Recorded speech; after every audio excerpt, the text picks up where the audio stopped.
It's hard to afford short, but I should have. I don't know if that's. Are we allowed to?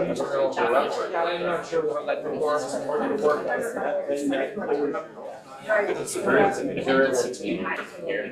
No, true. Yeah, I know yesterday you went from 36 to 45. What's the happy meeting? Walk to the corner. We make it cool.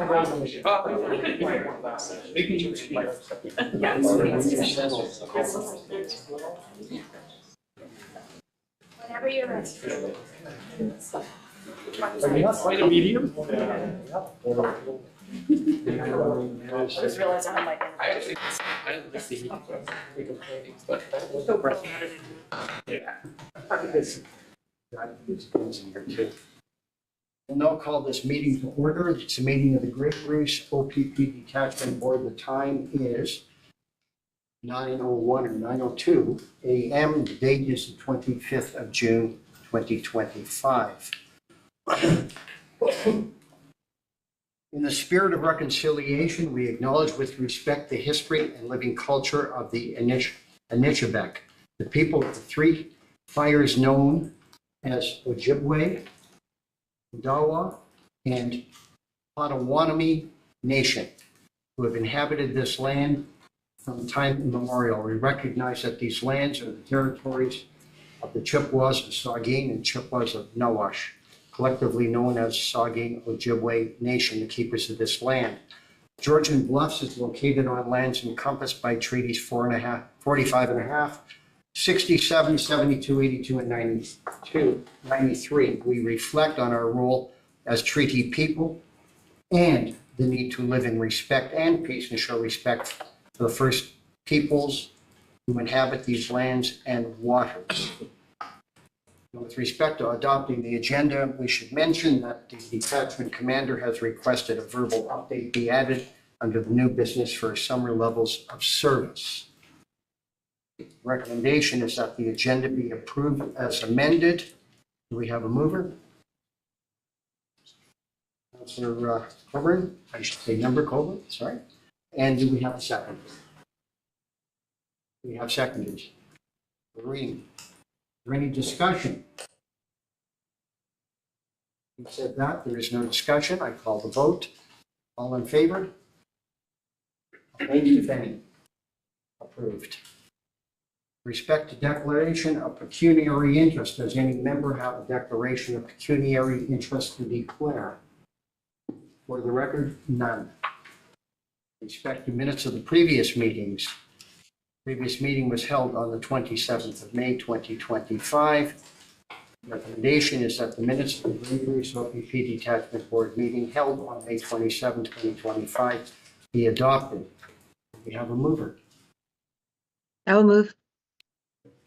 Vice Chair is a mover. Do we have a seconder? I will second. Member Soros, seconding. Thank you. Thank you. You're welcome. Nice to see you. All in favor? Opposed, if any? Not opposed? Carried. Respect to correspondence. There will be correspondence. I'm sorry. Yes, sir. I apologize. On the minutes? I apologize. I have no issues with the minutes. It's just in the sense of our municipalities getting a copy of those. I know we've had 3 meetings so far. I asked our clerk, so will they be getting sent out through you, Mr. Chair? Will they be getting sent out to our respective municipalities? Any further discussion? None. Respect to the correspondence. Recommendation is that the correspondence contained herein be received for information. Is there a mover? Member Coburn, is there a seconder? Member Martin seconds it. All in favor? Opposed, if any? Discussion. Go ahead. Mr. Chair, with respect to the report regarding the protests, I found that very interesting, and I know it refers to some areas have their own units to deal with this, others don't, and they use the services of those other units. I'd be interested to hear your comments, Commander Bartlett, about how that would work to be applied in a situation in our area. So the OPP has public order units. We have several units, hundreds of members in our public order units. So they're able to be deployed across the province as needed. We also have provincial liaison team in the province, and we actually in our detachment have one provincial liaison team member that we have designated at our detachment, which is very beneficial to us. He works here. He can be called away to work on these types of things as well. So if there was something in our area, we would be well equipped to respond to that with all the resources that we do have available to us through the OPP. So that person's been trained then, and they would be the resource person if you had to deal with a situation that came up quickly. So yeah, our provincial liaison team is the group of members that are trained to deal with conflicts. You know, municipalities use them for bylaw things, neighbor disputes, things like that. But they're also for the bigger protests, and they speak with both sides and ensure that things are run peacefully. They also provide us with intelligence so that in the event that things look like they may escalate to a protest, an actual protest, then we can be prepared with our public order unit or whatever other teams that we need to assist with that type of situation. Yes, those units have analysts that work behind the scenes gathering intelligence, so they can see things that are going to be happening. Go ahead, Jim. Thank you, Mr. Chair. Yeah, it was an interesting read. I wondered, so is it geographic? So if something happens that you require, is it logical? Is it geographic, first one comes, or is it availability? How do they determine kind of who comes and where versus me for Chatsworth or whatever? So there are provincial, our members, our emergency response team are trained in public order. So their full duties are emergency response and public order. So we have a West Region team, and we have members in Grey Bruce, South Bruce that are deployed in this area. And then we also have what we call public order unit enhancement officers. So those are frontline officers who are trained on public order. And if there's a major event that's happening, they call out to those members as well to have additional officers that are trained in that.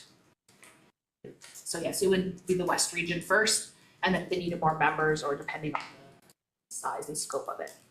Thank you.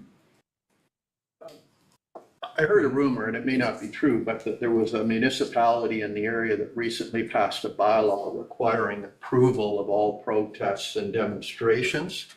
And I don't know if that's true or not, but if it's true, my question then would be, has that been determined to be legally enforceable? And if so, your detachment would have to deal with it only on the basis of, is it, you know, they didn't get a permit, they didn't go through an approval process. Now, are they, is it enforceable, or do you say, no, we don't enforce it, or we don't deal with it because we don't recognize that bylaw? Now, once again, it's all predicated on the basis that this rumor was true, but maybe it's not. So I don't, sorry, I don't know what the bylaw looks like. I haven't heard or seen it, but the charter gives people a lot of rights and freedoms. So they have the right to freedom of expression and to gather and things as long as they're peaceful. So what we do when we attend these protests is just keep the peace. People have the right to express their feelings and their points of views as long as they're not obstructing traffic or causing violence. So we would just be there to keep the peace. So your understanding would be then if a local municipality in your area were to decide to have a bylaw and they came to you and they said, these people are illegally protesting because they didn't get a permit based on our bylaw, then what you just explained would suggest, well, sorry, that's not enforceable because they have a right to protest. They don't need to get a permit. Am I understanding what you're saying basically? So yeah, without seeing that bylaw, the charter would definitely trump a bylaw. the Charter of Rights and Freedoms. Right. Thank you, Mr. Chair. So maybe what you're thinking about, I think that the town of Wasaga Beach did pass a bylaw not allowing sports cars or certain there was something, so maybe that's along the line. But is that enforceable as well? Because that would be the ability for those to come together. But maybe it's a little different, I don't know. Well, and Secretary Henderson just made a good point, we actually don't enforce the bylaws. We don't, your bylaw officers do that anyways, so. But with Wasaga Beach, the big issue was there's vehicles with a big car rally showing up, then I think OPP are involved, are they not? Like, Yeah, so sorry, with the regular bylaws, that one more was, again, that was a really large scale event, that was a huge risk to public safety because of the driving that was happening at those events. So I believe there was a bylaw passed to help prevent, because that's happening on the roadways and it is impeding with traffic and whatnot, traffic and public safety. So I don't know exactly what the OPP did with the bylaw there, but again, that's a unique situation where there definitely was a risk to public safety due to the speeds. I think it would be tricky though if it was a certain type of, if it was all motorcycles showing up, or if it was all a certain type of car. I think it's tough though because everybody drives a car. I don't know, and I'm not going down that rabbit hole. I just wondered if maybe that was maybe something similar to what you were thinking, but yeah. Any further discussion or comments? None to be clear, is the vote still the same? Any opposed? Okay, vote will stand. With respect to reports, there are 2 reports to come in. I'm going to defer to 2 members. I would like to start with Kathy Moore-Colburn. Thank you, Chair.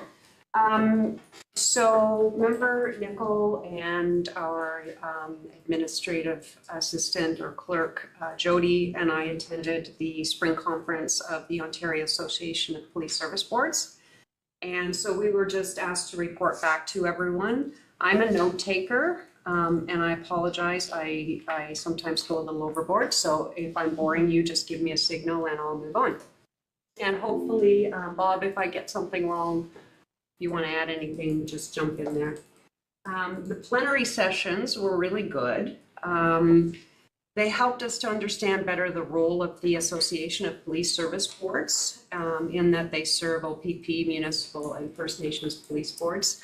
I think we're all familiar with their role, but one note they did make was that the name of that board will change to PGO in the future, so it will be Police Governance Ontario, and I'm not sure when that's going to happen. We heard from Peel Police Service Board about meeting the needs of a changing and diverse community using a culturally responsive approach. They have a significant South Asian population, so their approach to that was fascinating. They did everything from using ambassadors in the community to forming a governance and human rights committee, and they embedded human rights into their police governance practices. So lots to learn from how they were able to meet those needs. Then we had a presentation on how the Inspectorate of Policing supports our boards and our effective police board governance. So they have their own strategic plan, which I'm sure we're all familiar with now. But their priorities are to improve policing performance, serve the public interests, and give us greater insight into priorities and addressing risks. So they are to support us in a number of different ways. We've seen some of the bulletins, and there are 7 of them so far. They're all on the website, and more releases to come soon. They give support to OPP police boards through inspections. For example, they'll do province-wide inspections regarding response times, but they also do issue-specific inspections. And the example they gave were the Thunder Bay complaints, the sudden death and the missing persons. So those inspections are important. They developed a report on the public order units, which we just spoke about. And that hub model was in response to the 2020 Freedom Convoy. That was the catalyst for the development of those public order units. They're suggesting that these types of events are likely to trend upwards, and so we need to be prepared. They also do research, collect data, and provide analytics, which we've seen as well. There's an annual self-assessment survey, so they're hearing from police service boards about initiatives that they're doing. And a couple of examples are Hanover's Safe Cam program and West Gray's mental health policy and training for their police force, police services. So they have ongoing research on response times and how to prepare for future response times, because we know that the demands are only going to increase in number and in complexity. We heard probably the most, I'm going to say the most compelling speaker for me anyway, was Chief Matadawabin of the, and I'm going to pronounce this incorrectly, apologies, Anishinaabe Oski Police Services, and that's the police service that services First Nations across the entire Northern Ontario region, and their struggle to get legislative police services and associated funding. He was just an amazing speaker, and the success of that came through the new act, where First Nations can opt in to be properly funded to the same legislative standards as the rest of the province and non-Indigenous police services. And, you know, the speaker said that's to be celebrated, but it shouldn't have taken decades to achieve that. Lots of people lost their lives while they were struggling to get the same kind of standards as the rest of the province. His final remark was, it didn't need to be so hard to be included. Just an amazing speaker, if you ever get a chance. And then we had a presentation by Axon, and that's the use of innovation and AI in police services. I wish we had unlimited funds, because they have some very cool gadgets, including drones that will be first responders to situations and relaying through their cameras real-time information on, you know, what's happening with fire, for example, inside the building, what areas are impacted, how many people might be in the building. It even has a little latch to drop out a life-saving device for someone who's in the water. So really, really interesting stuff, right from AI-assisted report writing and admin work technology that saves the officers all that admin time in the office. So that's really neat, I think. And not as expensive as you might imagine. We heard from Ontario Network of Victim Services and how they work with police services, and they even do some joint grant applications. So they help survivors, and they use a trauma-informed and survivor-centered approach.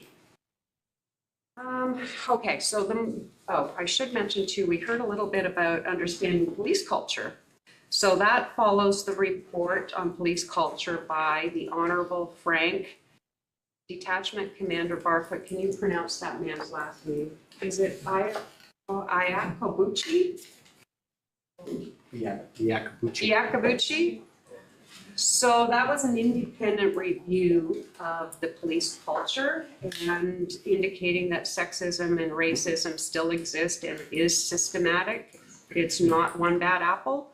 And that speaker said they get the training to be culturally sensitive, but she said culture eats training for breakfast. So they train, and then they come back, and on the job they assimilate to a certain type of culture. So still lots of work to be done in that area.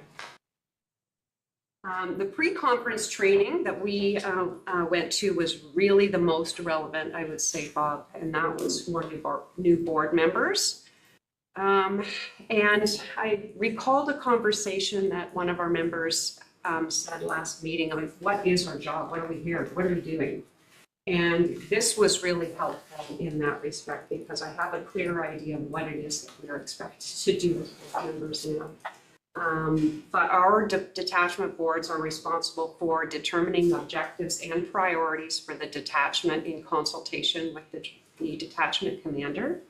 And it was said that we have a real role in that and significant influence. So we need to be checking the pulse of what's happening in our communities and give that feedback back so that when we develop our local action plan, it's not just the cookie cutter approach from the province, but also includes area specific needs and priorities.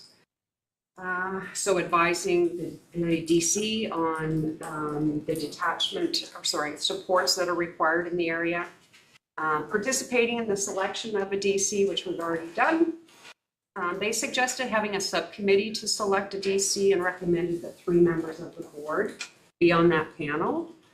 In the event of a DC leaving and we need to have a temporary or acting DC, and hopefully that doesn't happen, then the board has no role in selecting that temporary or acting DC. But they did recommend that we need to have a policy on how the board will participate in terms of members on that panel. And I was hoping Jody would be here because there are a lot of policy things that they recommended that I'm not entirely sure we have checked all boxes on, and that's perhaps one of them. I would have to read our procedure bylaw again to know. So they did also note that there's a high turnover in the DC position, and that could be very frustrating for boards, but that's not going to happen. Is it? Hopefully that doesn't happen. We have a real role in monitoring the performance of our detachment commander. And that's to be done in a very sort of prescribed way. This year is a little different because it's a condensed year. So we're sort of having to meet some timelines that are almost impossible to meet in terms of monitoring the performance. But the way I gather the process is to happen is that we give input into the action plan. The action plan is developed. There are specific objectives that need to be met. And we have a formative evaluation sort of mid-year. Talk to our DC about how we feel things are going. So there's no surprises on the summative evaluation that comes at the end of the year. So we would do that in January. For the previous year. And so that's how that system is supposed to work. There is a new, so I asked the question, are we supposed to make up a feedback form? Like these must be available. And just that day, I was sitting beside the I guess it would be detachment commander. He said, oh, it just came out. And it popped up on his phone. So there is a template for us to use to evaluate our detachment commander, which is nice, so that we're not all doing something different.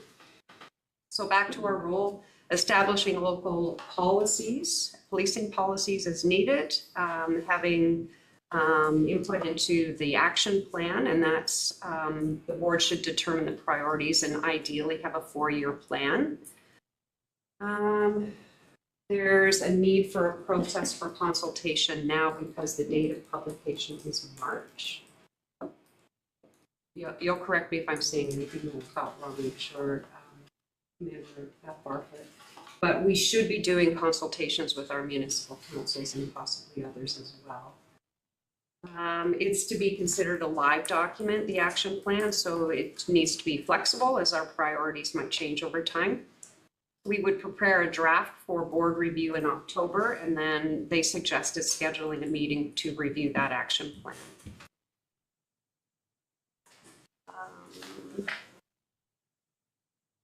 Okay, then they did a presentation on why we even have boards. And that's, I'm not going to go over all of that, but we definitely, the role of these new boards is to have direct input into how policing should look in our communities. And they gave a whole checklist of what should be included in the terms of reference. Now, correct me if I'm wrong, Brittany, but I think we call it a procedure bylaw and not terms of reference, or do we have both? So your terms of reference is the proposal that was submitted and approved to the ministry that creates this board. So the terms of reference they're talking about is for our board. I think it's what we call a procedure bylaw maybe, and that's sort of municipal talk. But this terms of reference has the composition of the board, rotation of seats, the appointment process, Which is all laid out in your proposal, sorry to interrupt. in the So terms of reference are what establish a committee and do exactly what you mentioned. The finer details of how long you sit, why you sit, and how you sit. And that is all defined within the proposal that was signed off on by the ministry back in 2021.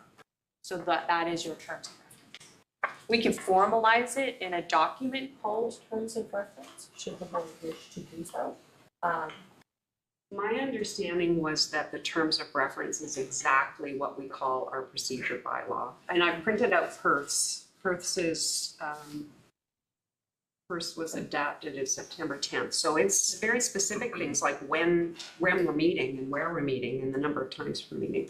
So I don't know if most boards have two documents or if it's just one. I mean, when I think about, for example, our council remuneration committee that we just did, they will have both. They will observe a procedure bylaw, but they also have a terms of reference. So this board does have both documents, but it's not formally called terms of reference, which we can do. Seems to be the consistent title of that document as opposed to a procedure bylaw. But I'll leave that to the board to consider if we need to make any changes to that. And there was a list of things that ought to be included in that, and I didn't have time to cross-reference with our own procedure bylaw to know if we included everything that they're recommending or not.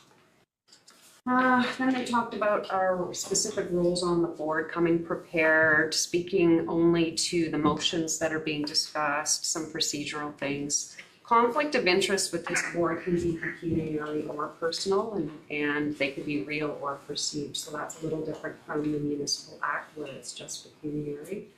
And then there was a presentation on the budgets. They are recommending that we have an estimate that gets forwarded to our municipalities. And that the municipalities are going to look at that. They can't approve it line by line, but they do have the ability to vote against the budget and request refinement. So there is a role for the municipalities in looking at the budget as well. They recommended including in training costs and attendance at zone meetings. And they said it's very important for us to attend the zone meetings.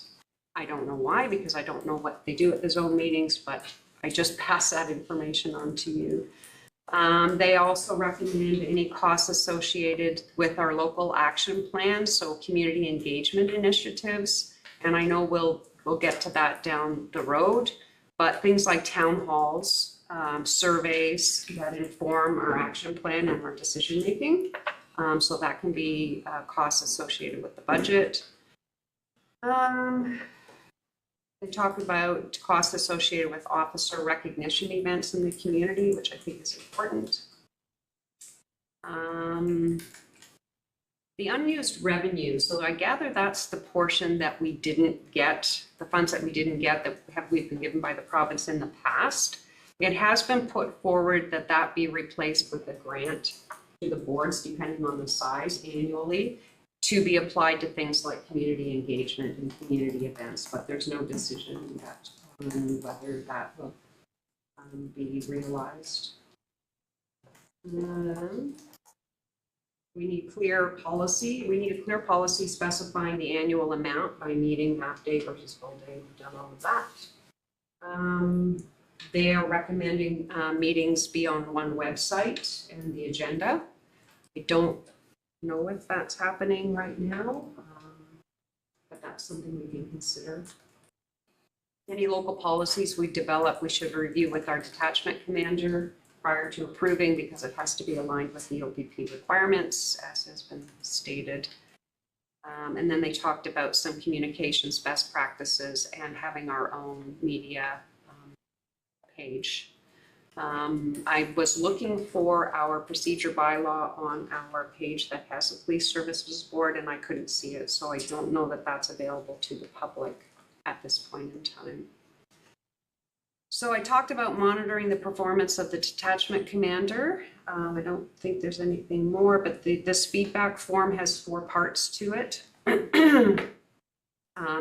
The first 2 are based on the legislative requirements under the Act, and then the next 2 parts seem to be based on the local action plan and specific targets. So that forms the basis of some of the performance feedback. And then there's a narrative section that's been filled in. I'm getting to the end, bear with me. So we talked about what the usual process looks like this year being condensed. And then we have to submit an annual report. No, sorry, this is the annual report from the DC. And apparently that's in transition now as they move away from the old Police Services Act. So now there's new reporting requirements. And I think we've seen that anyway, or at least some of it, because we're receiving the detachment level stats. That should include a map of the detachment area, reference to the OPP strategic plan. Usually there's a message from the detachment commander with highlights. I'm not going to go over all of this, but we've seen the data that's gathered from the last 3 years at the detachment level. And I understand that coming for 2025 will be the stats and data at the municipal level. We've already seen that. Some changes to the billing report. And then the board has to issue an annual report. The first report for us won't be as substantive because it's a condensed transition year, but it is a fairly comprehensive document. By June 30th, the annual report must be made to the municipalities, and that includes a message from the board chair, the budget, membership, local initiatives, any additional or exceptional work we might want acknowledged, and so on. There is a list of recommended minimum documents, policies, and bylaws of this board, and that's an extensive list of any of the boards. So that we should be perhaps looking at and referring to make sure we've got all of the policies and bylaws in place. The OPP has a strategic plan of action and reporting, which is a chart and with timelines, and that's available on the website. That's super helpful as well. And then we got a handout in hard copy, and that's the OPP Detachment Board Startup Checklist, which I think is also really helpful for boards. I was wondering if everyone could get a copy of that checklist, perhaps.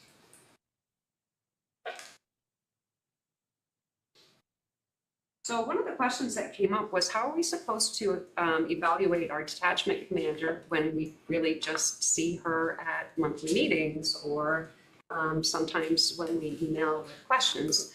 And we were told that what other boards do is they attend community policing events and see what's going on there. They listen to the stakeholders.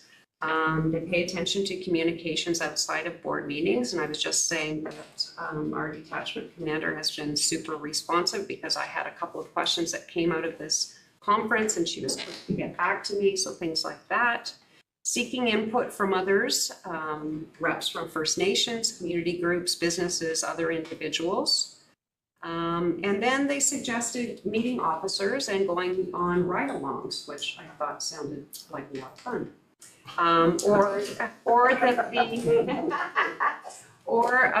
There could be organized a detachment tour for board members.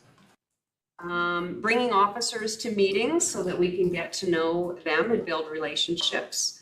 And those are all of the ways that we can be more informed about our detachment priorities and the performance of our detachment commander. That's it for me. Sorry to be so verbose. Would you like a coffee? Bob, you're up. Can I ask a question before you? Oh, absolutely. Thank you, Mr. Chair. Great report. Was there any conversation or direction about advocacy to the province about the funding aspect? And you did talk a little bit about a grant aspect in there, but I'm just wondering whether the collective was talking about putting pressure on the province about getting funding whole again. I did not hear anything about that, but Bob is a way better networker than I am. So he was having conversations with a whole bunch of different people. Did that come up at all, Bob? Not overly. I don't think that maybe the focus of that conference was about funding directly for the services that are provided to municipalities as much as it was more about boards and its interaction and not really even any discussion about funding because for board operations, because we know they even withdrew as of now for provincial appointee funding. So no, I think that's probably a separate area that you and AMO or whatever would want to. I think recently though, wasn't there something that came through that they were going to do some additional funding, but I heard that through the grapevine for municipalities for OPP services. I haven't heard it yet. No. Okay. Any other questions of Kathy? Go ahead. Thank you, Mr. Chair. You mentioned about zone meetings, and I've been on the boards for quite a few years, and there is a zone meeting, District 10. I don't know. I raised it last meeting, but are those happening still? Because they would be a regional, usually District 10. No, I guess they included some of the 30 ones as well. So I don't know if that's happening or going to happen, because as you mentioned it, obviously there's a structure for that, and we should attend. That's the recommendation. Right. Yeah. So I guess if they are happening, how do we get notified, or are they happening? So I don't know. To staff and along, is there any information? And through you, Mr. Chair, I believe it's the intent that they continue happening. We have paid our membership fees for this year. So when they are happening, we will forward that along to the board. We haven't been notified of any scheduled events thus far. So just pull up. So probably there's been other amalgamations of these services boards and everybody's in the same mix. Yeah. This is that. Okay. So who should have organized it? The OAPSB. Oh. Yeah. Okay. I think they do have dates though, because I believe something just happened earlier this month. So I think the information is available. I'll follow up. I'll follow up. Thank you. Just finishing that. So then, because they usually have to pick a chair and a vice chair and all that representation of that meetings as well. And so my history of that from before would be it would move around. Sometimes it'd be in Sound, sometimes it would be in Orangeville, they move them around. And he would talk about probably we get the fellow from the province come and speak. I'm trying to think of his name. He might have been at the conference, but he's sort of a higher level. The new Inspectorate General of Policing, and I forget, it's Ryan? And then we go through that halfway through, and then they would split off. So these persons themselves would have their own meeting, and then the boards would have their meeting as well. So they would sort of, I guess, talk about regional stuff and high-end stuff, provincial stuff, all that kind of stuff. Probably some of the stuff that you're probably catching up at the conference as well. Guess we'll wait and see. The other recommendation they had was for someone from the Police Services Board to be part of the larger community safety and well-being committee. Is that a county council body, or who's? Say that again, community. Community safety and well-being. Sorry? Community Safety and Wellbeing Planning Committee, Advisory Committee. Is that a municipal or is that countywide? Go ahead. Through you, Mr. Chair. So that's a county-wide initiative that's led by both the County of Grey and the County of Bruce. There is an opportunity for a member of this board to be appointed. We presently have an inquiry in with the administrators of that committee, just to see what type of membership they're looking for from this board, given the recent transition. So there likely will be some back and forth between myself and our member municipalities to determine what representation we currently have. Many of them probably have a staff representative, and then just to gauge, the general representation from, this board and the participating municipalities. So we currently have an inquiry in with them. We haven't heard anything directly in response to that. Jody had just had a meeting with them to sort of get oriented into the community and safety well-being portfolio. But we're just waiting for that fine-tuned piece for them to tell us, please appoint a member, or we're basically just waiting their direction at this point in time. But we do have an inquiry in, and we're very much on top of addressing that with this board. I forgot to mention that recommendation. And you mentioned, Jody, that another recommendation that came under the budget presentation was, because boards are spending a significant part of their budget on administrative support, staff support, and because we have more liability and responsibility with these new boards, we ought to be asking any staff time be logged as to the number of hours and what exactly the work is that's being done during those hours that are logged, so that at the end we can make a good judgment as to whether we need that many staff hours, if we need more. So that was one of the recommendations under the budgeting part. I don't know if that's currently being done. Can I ask our clerk, Carly, is that part of Jody's responsibilities, is writing down what she's doing and how many hours it's taking, so that, because I think it was just kind of a rough guess that it would be a half FTE. So the way that we've approached looking at the budget and the amount that we've allocated to this board, while we've allocated part of Jody's annual salary, let's say, to the board, we do not currently allocate my time or Carly's time to the board. We just look at it as essentially a time commitment from that of the township of Georgian Wells. That is accounted for through half of an FTE. So while we're not right now kind of looking at it hour by hour, how much time we're spending, I do know that the amount that we've provided is fair, simply because we're not logging how much time we're spending on the board for budget efficiency, if I can say it that way. We can. But I do think that the budget will increase if we do. That's my completely honest answer.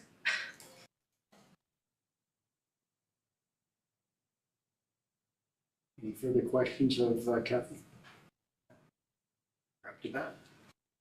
Okay, well, first of all, I want to thank Member Colburn for such a comprehensive report, and I'm sure from that report we can all recognize that it was a long 3 days. A lot of information, and I'd be lying if I said I got it all, but I think that my primary motivation to go to the conference, it was to, as was raised in our last meeting by one of our members, to understand better why we're here. What I will say, one thing, in the earlier sessions that we referred to, talked about there's a lot of us boards that are just like this, going through this initially, newly formed boards. And so it was an opportunity to meet a lot of those people and get their perspective as to where they're at. And I think I'm safe in saying that Brittany and Carly and Jody have done an excellent job to get us up and running. And the information we were given about the things you needed to do, I think with very little exception, it's been done, and it's been done well. And so thank you and congratulations to you guys for getting us to this point. So now we can start to do what we're supposed to do, as opposed to sit here and pass bylaws and talk about stuff that, and so, all of these sessions, the breakout sessions that they did, I thought were excellent. Really good information about who we are and what we are. Kathy, you touched on police culture. One of them was about police culture and understanding. You alluded to, that it's a work in progress, and understanding what the police world is like was very helpful, I think, for all of us, because after all, that's what we have to understand, to work with you guys, to help all of you to do your jobs in an effective way. Some of the speakers they had were maybe more similar to our situation, and some of them were. As an example, the police chief of London spoke. And I gathered from his speech that when he inherited that job, things weren't in great shape in London. He had a lot of things to deal with. Maybe some of you would know the history of being in policing, but some of the things I picked out that I thought were really interesting and for us important to understand. He talked about, of course, the whole idea of, okay, we're there to enforce laws and all the rest of it, but more importantly, we're there to prevent crime. We're there to find ways to reduce crime. He, to an abstract, said that when certain things would happen, he would go to his deputies and he would say, that's on you. That shouldn't have happened. Now, I don't think he meant that to be taken literally as we'll ever be crime-free, but that's the objective we want to get to if we can, which we will never, I'm sure. But I thought that was interesting that he would, he would make that comment to them that we have to find ways to stop that. And at our last meeting, we talked about getting involved with Crime Stoppers. Well, anything that we can do and support. The other comment that came out of these sessions that I thought was sort of an interesting point to make is when it comes down to why we're here as well, who polices the police? And of course, that's sort of part of our role, is to make sure that policing is being administered in our area in a way that meets the needs of the community and its citizens, and goals that are important. Kathy mentioned about the networking opportunity, which was great because the detachment commander that we happened in one of the breakout sessions to sit next to from Dufferin, he was really helpful. He talked about a lot of things. I think he's had 2 or 3 postings, and so it wasn't exclusively board members for what that's worth. I don't know why he was there, or whether he was invited, or whether he chose to invite himself, or how it worked. But I think there was knowledge and information that the OPP and other police forces would gain if they were to be familiar with some of the things that were brought up at these sessions and the things that were talked about. One of those things we talked a lot about informally was closed sessions versus open sessions. Should we be talking about certain things in the open? And it's interesting when you talk to more experienced boards, there's a varying opinion on that too. It's not necessarily black and white or cut and dry. And that was just an example of those kind of things. But so I felt at the end of this 3-day session that I had a much better understanding. I would encourage everyone to consider attending it in the future. I know there wasn't a lot of notice this year, and a lot of people just couldn't swing it, but I think it really does make a difference. And for that, and I do want to thank the board for giving me that opportunity to spend that time there. And I feel that, as I say, it's very worthwhile, and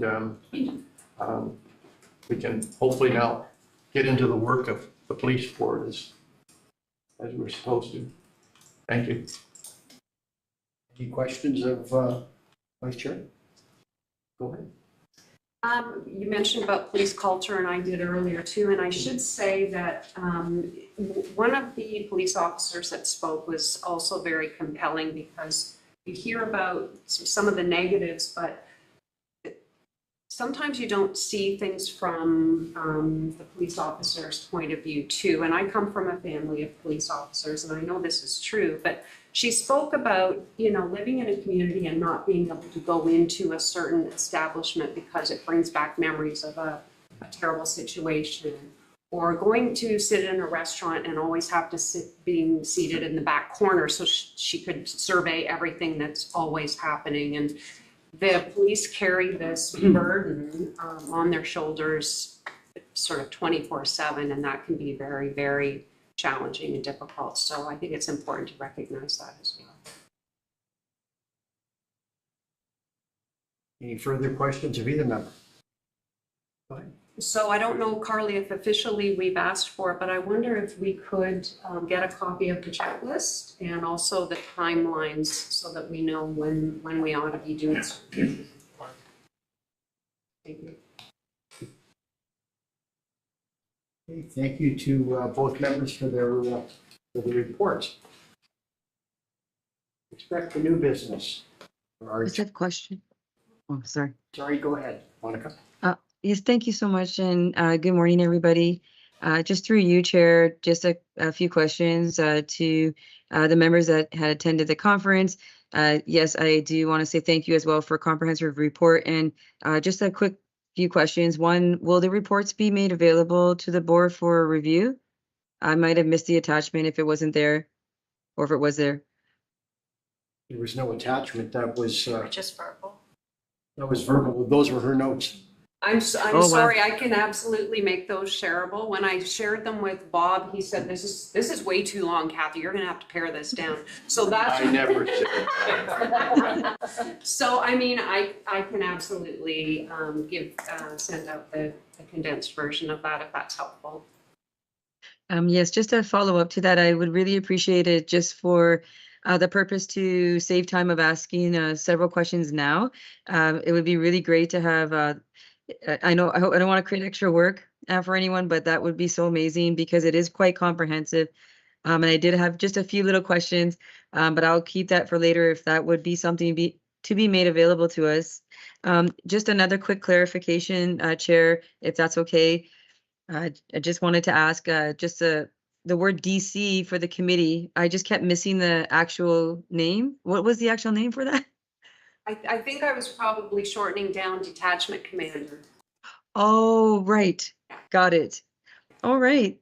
And just one last quick comment is I love the sentiment or the idea rather for initiative for a ride along tour for board members, and it just spiked interest of possibly having some kind of like youth day to connect the policing with different local areas. And I know that we're probably going to be mentioning it later, but I know that tomorrow in Dundalk, we're having the OPP recruitment in our area, which I'm so excited to be a part of. I've already been sharing it to everybody and their moms, to make sure that they come and find out more. So yeah, thank you for the reports and look forward to anything you could put together we could read and maybe I could reach out. So thank you, everybody. Just with respect to that question about ride-along, I'm going to ask Commander Barfoot to weigh in. I don't know. That may be a police policy to the contrary. It may be a liability issue. I don't want to guess. I think I know the answer. Yeah, so I'm gonna have to check with this. This is a new one, but they did not tell us that they were gonna be telling people that we could get ride-alongs. So they do have a policy about ride-alongs, and usually it's restricted to members who have an application in to be an officer, and they obviously have to sign a waiver. So I will follow up on that to see what direction the OPP is providing on that, to make sure we're in agreement with that policy. I can tell you from my own experience with Huronia West, I was allowed to operate the LiDAR equipment under tight supervision, and I did have to sign the waiver. No charges were laid. It was just, it was practical. Go ahead, Carl. Just a comment, Kev. One of the high-functioning boards that I've seen had a legislative list. That here's the list of everything that you have to take care of, and then put together a board calendar that said, here's, so you asked about this checklist. Is that all encompassed in that document, do you think, that would help guide us through the next year? I think it is, but I don't know that we got a hard copy of something, but I didn't bring it with me. No, that's something different. It was a one pager. I think it was, but also the one that's on the website, the calendar one, I think has Those two. It should. Okay. Yeah. And if I may, I was just responding to the member's comment about youth engagement. And Marla, correct me if I'm wrong, but I believe the feedback performance evaluation form includes a youth specific youth section. So it seems to me that they are looking at the expectation that there's some kind of meaningful engagement with youth, whether that's having certain police presence at high schools, which may be known to be having some more issues than others, or how that looks, whether it's a community events.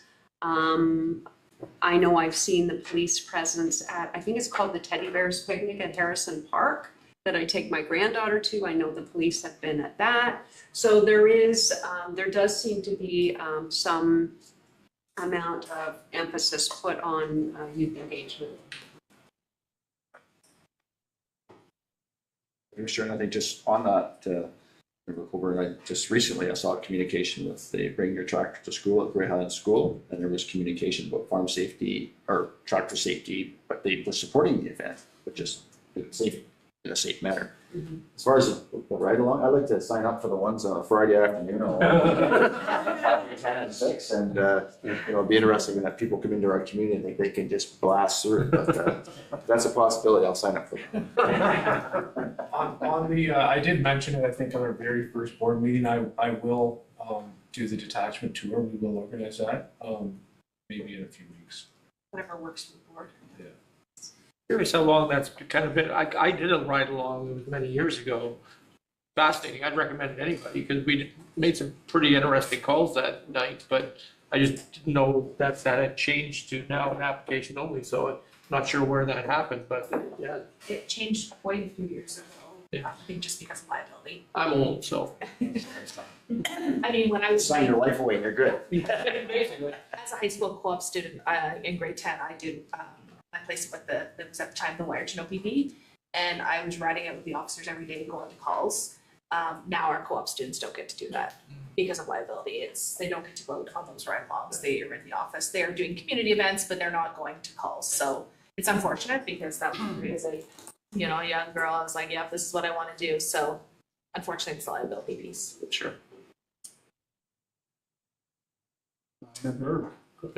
Sure, go ahead. So Through you, Mr. Chair.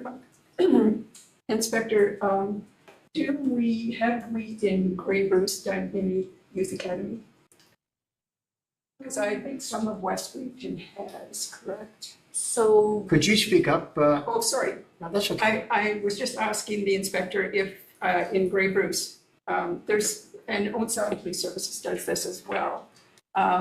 They have a youth academy where young people do come in and sort of go through a whole academy of what policing is all about, what's it like, that sort of thing. And I think it's a worthwhile project if we could swing it, because I do think it engages youth in the community that seemingly really enjoyed the whole academy idea. It looks, I follow several OPP regions because I have still family on the force, and it looks like they seem to be somewhat successful in the areas that they're doing them. So I just wondered if. So the last one we did here was about 3 years ago. One of our sergeants put it on. We did an academy this spring, but we focused slightly older, around like the teens, early 20s, because we were focusing on as a local recruitment initiative. So that's where we focused this year, just because of our recruitment needs here and trying to attract people from the area that want to be in the area so that we can retain the officers that we do hire. But that is something that I've seen some other counties doing, and I do like it. But just for this year, we felt that slightly older group would be more beneficial to us for our current need of recruiting and retaining members locally. But we will definitely look at doing a youth one. That being said, we are hiring 3 summer students this year. We have 2 youth and policing initiative students that will be starting with us. We had 1 last year, and due to the success of it, we upped it to 2. And also a summer experience officer, I think that's what, SEO. So those are 3 youth that are going to be out working with the police and, be engaging with us in community events and engaging local youth in things as well. So, and just further to the event in Dundalk tomorrow night, is this something as board members we should be out and supporting? that's, There didn't seem to be up to you guys if you want to attend or not. I don't know that everyone needs to go, but, you know, anyone that wants to go, I would encourage for sure. Okay. Thank you, Mr. Chair. So riffing on the same theme, are you doing high school programs, going visiting, is that still in vogue or? So with the review of the Interesting to see. school resource officer, that was a provincial thing where a lot of municipalities, mostly in the big cities, didn't want officers in their schools anymore. So provincially, officers were taken out of the schools while they did a review. I'm told it's just about, it's done and they're at the point where they're starting to slowly get back into the schools. But we do go at request. You know, we still do that programming for classes, but we go by request. We don't have an officer that's designated just to schools anymore. Sorry, to be clear, I meant more of a visiting kind of a goodwill. This is what we do, that kind of education thing, not monitoring. Yeah, so if we have to get permission to go to schools, obviously, but we like to go to schools when we get those invites. We recently, in May, we played the Grey Highlands grade 12 basketball team. We had our officers go and play against them with some Special Olympians in there as well. So any invite we get to go to the schools, we take that up, and because we want to have that positive interaction with the youth for sure. Sure. And just a bit further to that again, there's a new educational program replacing DARE, correct? They have some new names coming out. I was just at a Detachment Commander Symposium and they're saying they're revamping all the programs. I think it's what I read, and it came from the Wellington Advertiser, OPP Knowledge, Issues, Decisions, and Support Kits. And so that's more for public school age. Yeah, so that would be great too. Mr. Chair, if I could just comment one thing that sort of around what we're talking about that came up in a lot of the just informal conversations is that as board members, it's that you're encouraged to be involved in the community with policing sponsored events, attending these things, whatever they may be, and introducing yourself. It's a great opportunity to get feedback, and it's also an opportunity to advocate support for the work that the police services in your community provide. And so how we organize that, how we work with you to have our presence shown, how we identify ourselves, all of those things, I guess, are questions that we could address. But I think that is something that would serve our purpose as well, to get a better picture of what our citizens believe and understand what we do. Just following up on that, Mr. Chair, so maybe if there are events, it's there, then maybe depending on the area we can attend, then at least we know there's representation from this board. You know, if there's 1, 2, 3, then I think that's probably a positive thing. So maybe we all can't attend, but we can say, yeah, we can attend, I can go tonight, or whatever, others can go. Any further comments or discussion? Monica? Thank you, Chair. Just to that point, and then I believe another member just mentioned about possibility of having 2 kind of calendars, like one that is what we are mandated to do, and then the other with what was just mentioned.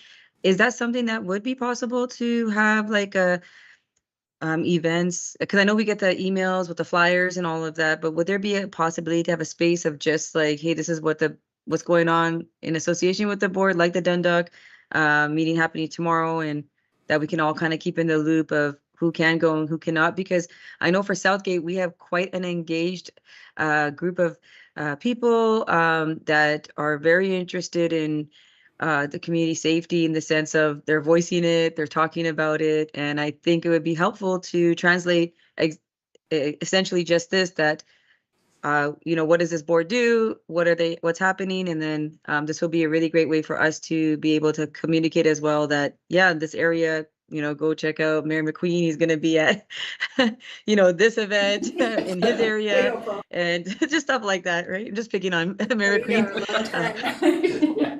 Yeah, I'll be out there to catch computers. So I just thought to maybe ask that.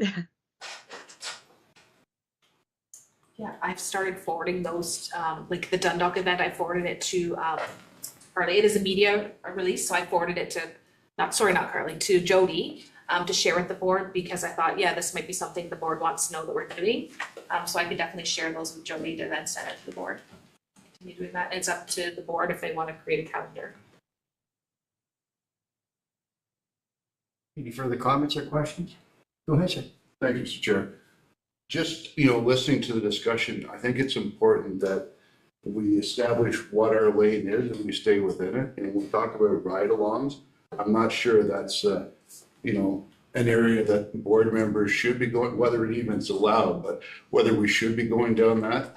Sat on the service board a long time and certainly never did a ride-along and didn't feel the necessity to do it. So I guess I'm just having some concern that we're going to start doing things that maybe we have no authority to do. If we're at a lot of public events, public will start thinking that we can make the decisions, make changes, which we can't. Public has an opportunity now to speak with members of municipal council if it's around speeding, if it's around stop signs. And then we have some processes to involve the OPP to make changes. So it's just my comfort level with where we may go. I just want to make sure that we're doing the policy stuff and not getting involved in operational stuff. Thank you. Kathy, go ahead. I agree, Member Mackey, sorry. It was just a recommendation that was made at the conference by the speakers. So they maybe weren't aware of specific policies that are in place. And the reason why it was suggested was not to get into the day-to-day operations, but to get to know our detachment commander better and the police work better, because we are tasked with ensuring that the policing is meeting our local needs and that we have some kind of basis for evaluation of our detachment commander. That's why that was suggested. Right, I would say, yeah, it is zero to do with operational. I'd say it's more of an educational, for us to have a better understanding of what the realities of what they're going through, so that we, if we're making decisions or recommendations, we have a better understanding of literally what that world's like. Because having that ride along was a totally eye-opening experience, what I anticipated it would be like to be in that environment. So I found it extremely valuable. Like you're right, from an operational view, don't want to touch that. Thank you. Anything further?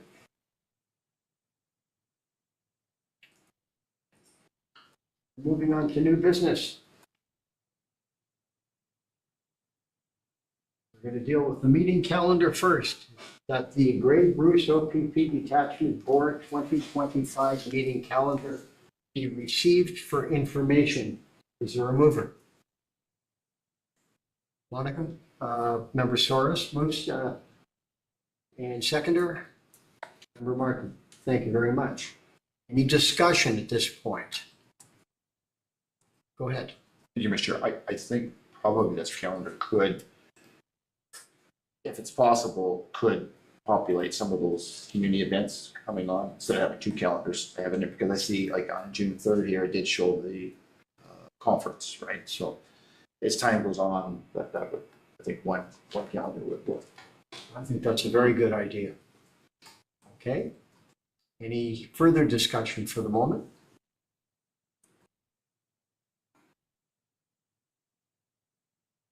Let's call for the vote. All approved? Opposed, if any? Motion carries. This is the opportunity for Detachment Commander to give us an update with respect to the summer levels of service. Go ahead. So Mr. Chair, should we take a 1-minute break? You want the break now? Sure. Health break. Let's go.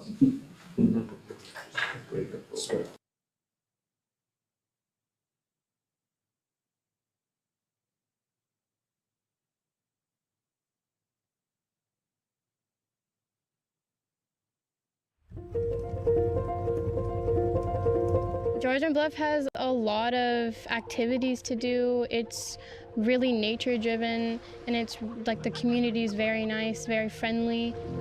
And a lot of the locals come here every single day and they think of it as their therapy. We're the Farouk family. We started farm on the lake, and the community, everybody around it, the support structure The township has actually made us to who we are today. And now that we have this set up, this whole operation is well received by the community. People drive down from far, far away to do camping, glamping with us. A lot of people come from far away to see the goats, and they're really amazed. Sometimes we feed the babies in front of them.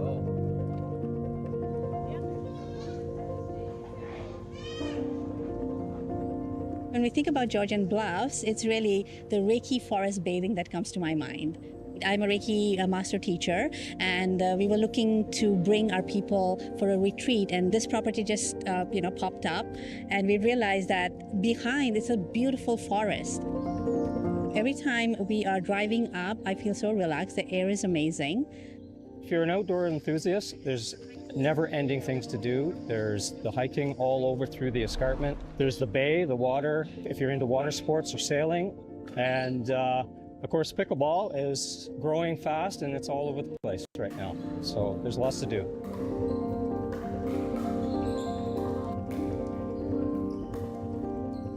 What we enjoy the most about Georgian Bluff is having access to the beautiful nature around us, the cultural impact from the First Nations to the local artists. The trails and so many great things to do, and lots of business opportunity here, and tourism as well to support our business.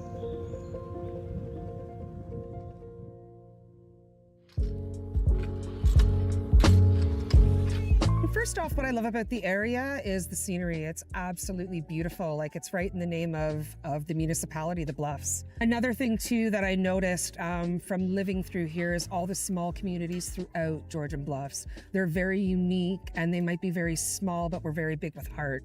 Everybody looks out for each other, takes care of each other, and just the way locals support locals. So the ability to have a local business and prosper is very apparent here in Georgian Bluffs.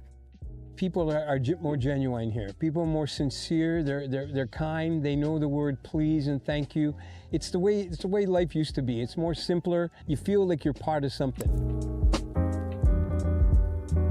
The township of Georgian Bluffs as a municipality is proud to serve its residents, whether it be looking after infrastructure, looking after our roads, grading our gravel roads, looking after our parks, our trails, our community centres, our ice arena, or providing the services that residents rely on every single day when they come to our township offices. I'm proud to lead a team which is here serving the residents of Georgian Bluffs every single day.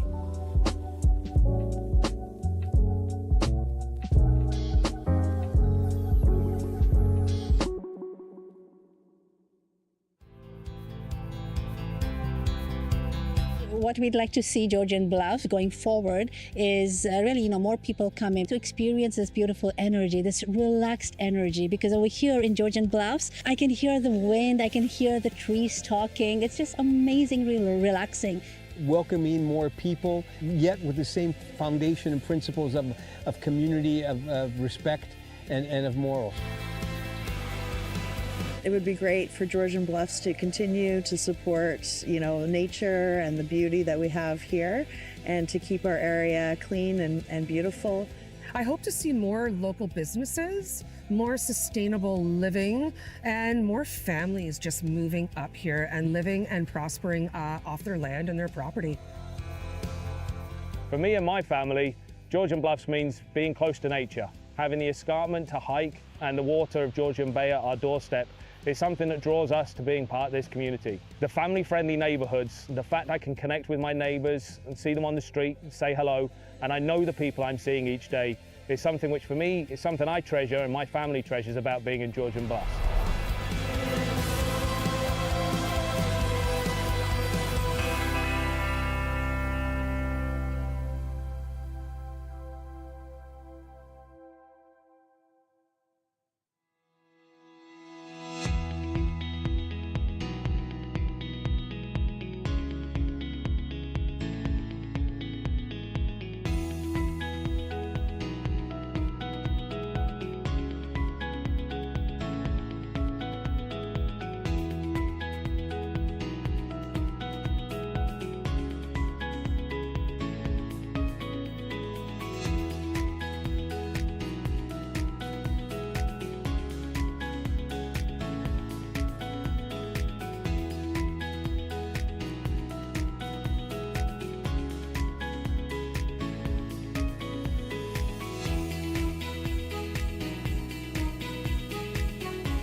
We are Dirk and Alma DeVries, and we are coming to you from Dual Acres. This is a beautiful property in Georgian Bluffs that we own, and we run horse-drawn sleigh and carriage rides from. So today we're going to have Dan and Juliet. Dan's a 12-year-old gelding, and Juliet's a 12-year-old mare. Come on, Dan. When people come here, we invite them to come back to our shack, and they will go in there and they can get ready to go, get dressed, whatever they need to do, and stay warm till the ride event starts. And then we bring the horses out of this sleigh shed here, and they get on, and we take them roughly for a 40-minute ride, all through hardwood and soft. Oh, we are on the meeting calendar. I don't think we started. With respect to the meeting calendar, we'll read the recommendation again. No, we did. We did that. We did that. Oh, yes, okay. Sorry, we're in Detachment Commander. That's right. Marla, it's up to you. Good enough. Thank you. So just before I get into my little report, I had mentioned before that I wouldn't have a quarterly report because we wouldn't have it till the end of June. So Alexis McNeil again, she was at the last meeting, and then also Sergeant Derek Zaire, who is one of our 2 operation support sergeants. He does a lot of the summer planning, and he's the head of our Marine unit. So he's kind of the subject matter expert on the summer stuff that we're going to talk about today. And then my 2 staff sergeants here as well. A lot of talk about the progress report from Member Coburn. Unfortunately, that was sent to me, our completed draft, just after the agenda went out. So it's going to be on the next agenda. And Carly is going to email it out to everyone so you can review it, and then the municipal members can share it with their councils. And then it coincides with our strategic plan. It's a 3-year, and this was called the progress report. So it's the 2024 update on our progress that we've made to date. So that's why you guys weren't involved in that one, because our board was not yet in place to get the feedback in early March. So moving forward, when we do those progress reports, that's when we get your feedback and have your input as well. Another thing, we spoke about the tour. Staff Sergeant Dalen has offered to set that up. I think he mentioned that at one of the previous meetings. So whenever works for the board, we can set that up if we want to do it in different dates or different detachments, whatever that looks like.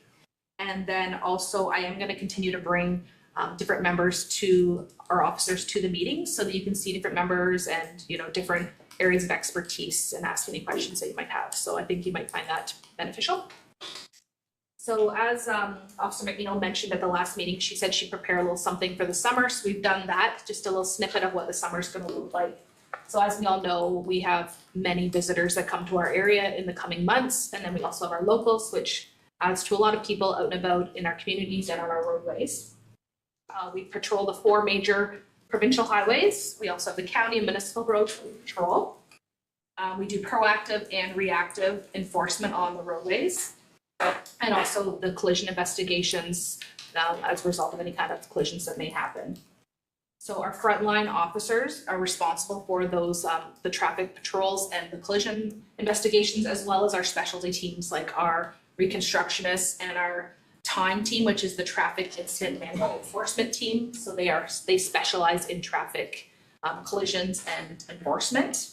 We also have aviation services that we can bring that can do air enforcement on Highway 6 on the peninsula, because they have the special markings on the highway where we can do those patrols.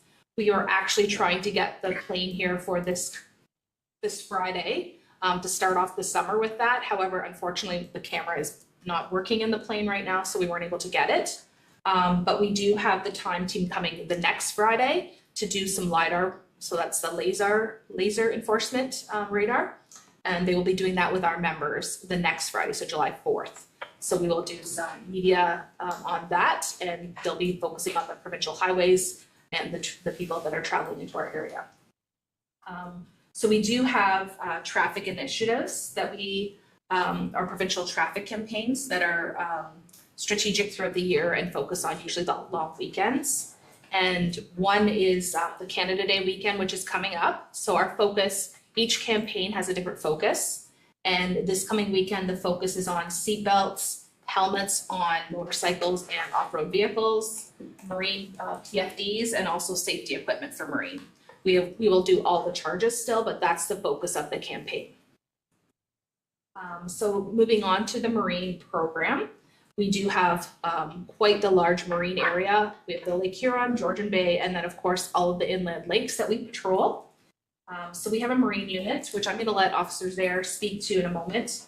We do have 3 vessels that patrol our waterways, and they also work in conjunction with the Canadian Coast Guard and the Ministry of Natural Resources as well, partnering on different things. We also have specialized units such as the underwater search and rescue or search and recovery unit that can be deployed as needed if there is some sort of major incident on the water. Do you want to speak about the marine program now? Yeah, that's fine. Sure, I'll let Derek speak to that. Let's stand over here. Yeah. I've been with the OPP probably 20 years this fall.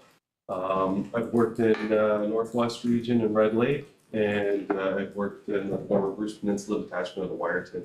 I was promoted in 2019 and I came to Chatsworth. That's where I am currently. My current role as the detachment commander I mentioned is the operational support sergeant in Chatsworth. Part of my duties are the marine program.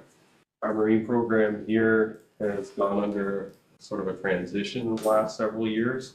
We went from partnerships with other detachment areas that border ours, and then seeing that we have a need just in our detachment area because it's grown through the amalgamation.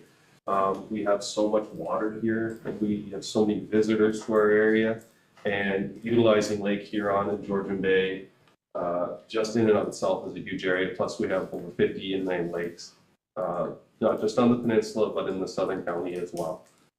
So we have 3 vessels that are available to us, as the inspectors mentioned. We have one stationed at the Marina in Old Sound, and we have a larger, well not larger, but a 21-foot Boston Whaler vessel, which is an open concept vessel that gets on the trailer in Wyerton, and we can deploy it easily to both Georgian Bay, Lake Huron, or some of our larger inland lakes. And what we've done with our program is made it so that we are doing a lot of education, a lot of contact with people on the water, whether it's motorboats, kayaks, paddleboard, even people just kind of on shore. We'll engage with these people, we'll have conversations with them. There's some people that are no fault of their own, they're just ignorant to what it means to be safe on the water, because we all know what it's like. Sun's out, beautiful, water's great, and safety takes all night. So we're trying to get some education pieces going when we talk to people that are on the waters. And sometimes we find them and they have a bunch of different infractions, and they do get a ticket. But you know, our major thing is obviously alcohol and life jackets. You know, there's some other equipment recommendations that we have that is legislated. Sometimes we will give warnings, but at the end of the day, it's safety, right? And as you guys talk about culture here, policing, I see it more than you would see it when we're actually having to deal with a body in the water. And we have to get the recovery team in out of Gravenhurst to come over, and we have to set up, we have to work.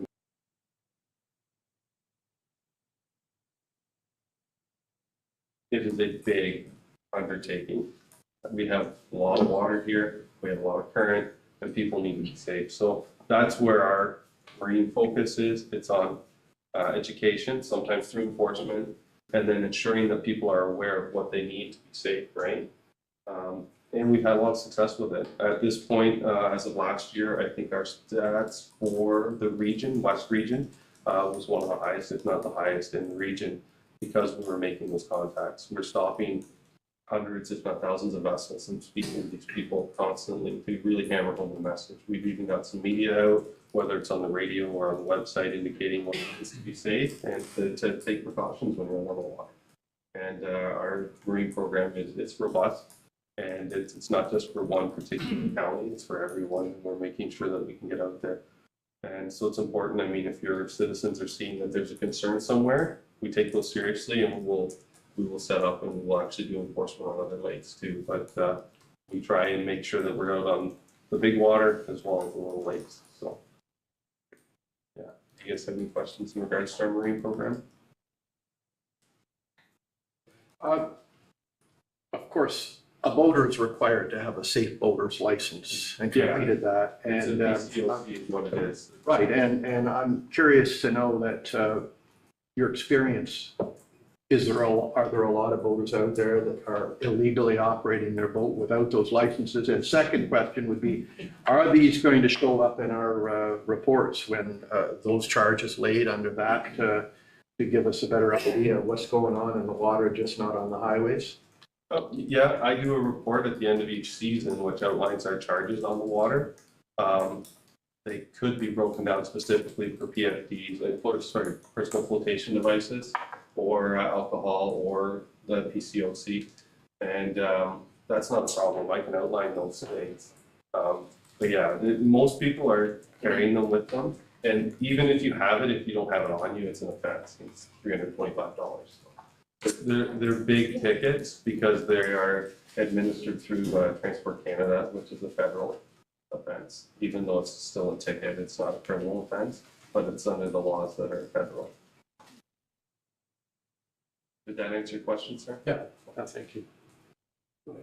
Thanks, Mr. Chair. Thank you, Sergeant Zaire, for the report. Can you just, the overlap between search and rescue with fire departments, a lot of fire departments are shore-based only. So if there is an incident that occurs out on the water, is that something that the OPP are involved with? Not just recovery, but actual search and rescue, as opposed to, there's, I think, Hanover Fire Department and Owen Sound maybe have water rescue. It's on shores as well. Okay. Yes, and we do work in conjunction with them. They have their own vessels, and it's all hands on deck when you have somebody that's in the water and they're not accounted for. So we will reach out, we will say, hey, it's the local fire department have a boat, and if they get on the water, we're getting our vessel, we're on the phone with Joint Rescue, JRCC, and they will deploy vessels from the Coast Guard, whether it's Meaford or Tobermory or Goderich, depending on where on the waters where it is, or the big waters. Obviously, they don't do anything inland, it's just Great Lakes for Coast Guard. And if need be, we'll include the M&R as well. They have vessels available to them, and if they're around, they will assist, and it's all hands on deck. Now, that will change, given timelines. The Coast Guard will disengage after they deem it to be a recovery mission and not a rescue mission. And at that point, the OPP or any service can ask to have them retained to assist, as long as they don't have any pending emergencies to go deal with. And usually they do. Like, we're working hard on those relationships, and we have good relationships with our partners on the water. So they'll stick around. But yeah, when it comes to fire, police, Coast Guard, and we all work as one to try and get all hands on deck and make sure that we're making those efforts. And they're coordinated quite well. We work closely with the fire department, not just on the water, so we have relationships there. So if they have information and they're working on something, they'll share it, and vice versa. And we also do employ shoreline patrol from the vessel as well as on foot, usually with our emergency response team. Yeah. Nicole? I have two questions, if I could, please. How many officers are in this group? The Marine unit? Yeah, the Marine unit, thank you. So in our Marine unit, we have 9 trained members currently at Detachment. And that changes, right? So as we get more people trained, it is an extensive course, and it comes by usually once a year. But that's not to say that we can also draw from other resources from other detachments.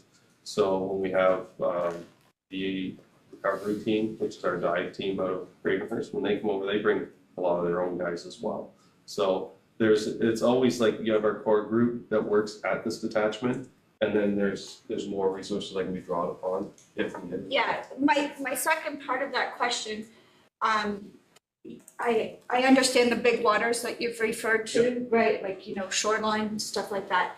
But I'm going to ask about how many inland lakes there are in the detachment area. Like, I can name a few. Last I counted, it was over 50. Over 50. Yeah. And does this Marine unit do regular checks on all of them? Like, so you would talk to people at Eugenia or Williamsburg? I've been on Eugenia, Chesley, McCullough, Williams. Oh, that's the other one. Yeah, I've been on those Name of ones. it. There's also like Gould Lake. We go on that one. There's more on the peninsula. The peninsula has the majority of them. Right. But we've even been on the Townsend Lake. Yeah. It's not even in our area, but we've assisted with a death there in the last couple of years. So, and we also get up on Isaac or the Rankin River system. Like we're deployed pretty extensively throughout. So there's 50 smaller lakes, Yep. rivers, waterways, if you will, that are publicly used Yes. for a unit of 9. That's plus the big ones. It's impressive. Yeah, and some days we will hit more than one lake in a day, right? Because some of them are small. Yeah. And it's good to get out on these lakes and to touch base with these people. Yeah. So, and that's just the operators, like we can expand. Absolutely. That's what I'm saying. Yeah. Yeah. Yep, so we can have more than one vessel out at a time too, Yeah. which does happen. So it's just a lot. Like that's It what is. I'm trying to scale it. They can take an untrained member as a second, as long as it's not a search or recovery. Yeah. If it's just patrols, they can take an untrained member as the second officer on the boat or an auxiliary member. So those 9 are the trained members, but they can have a second that's not trained. During the day only. Yeah. Nighttime, they have to. And that could be competent. We have a lot of local officers that are quite competent on the water and they're familiar with it, so. The key is proactive prevention. I agree. The key is education. And you don't have to be on the water to do that. You could be on one of the docks or one of the launches and check before they go out that they have their life jacket, that they don't have alcohol in the boat, that they have a whistle or something like that to notify. But so it doesn't just have to be the Marine unit that's doing that proactive work. Patrols can do that too. If they have a lake within their patrol zone that they've been assigned, then they can spend some time doing the dock work too. Yeah, our Marine unit's it doesn't sound like much, but it's quite robust. Oh no, it sounds like way more than you're making it sound. I have a feeling you're being a little humble about it. I try. I took it over a few years ago and we're trying to build it into something that's really quite robust and good for the community. Right. Yeah, because Absolutely. Dealing with people in the water that haven't been recovered is very hectic and it's very sad. And if we can prevent that, we're trying very hard to do so. I agree. And we've all seen our Marine stats and how they have really skyrocketed in the last couple of years, and that's thanks to Sergeant Zaire and his unit and how he's taken over management of it. So thank you. Thank you, Mr. Chair. Thanks for speaking to this. I guess a couple things. One, Sanderson, you mentioned about all the requirements that are required in a boat or whistle bailing bucket. I just wonder how often you find that people are in compliance of those safety pieces because they're there for a reason. And if your motor quits, you have no oar or whatever way to contact. And I know that's part of your license too, is to have all that stuff in there. So I just wonder how To many. be fair, we have a very high compliance rate in our area. Good. It is good. Where we run into a lot of issues are people who, nice day, and they haven't fired up the boat in a year and a half, and finally they get it going and they don't bring anything with them. So they forget to bring a lot of their safety. Right. We have that sometimes. Probably our worst offenders are people on paddleboards because they don't think they need a life jacket. And when they first came out, they were new. Legislation was really gray on whether or not they needed it. That's been hammered away, and it is in fact in legislation that's very clear, and people need to have it. So we sometimes have some arguments with people at the side of the boat where they try to tell me I'm wrong, but at the end of the day, they're not the ones that have to deal with what happens when things go wrong. So they get educated. And just to follow, somehow you had a campaign, it's cool to have a life jacket, because some people I think, oh, it's not cool to wear a life jacket. But you hear so many stats that you just said about recovery. Yeah, I think there was just something this spring where there was 3 canoeists that didn't, there was 1 swam to shore, 2 didn't make it. They had no life jackets. And probably early season, the water's cold too, right? We just had that here. Was that That'd be better.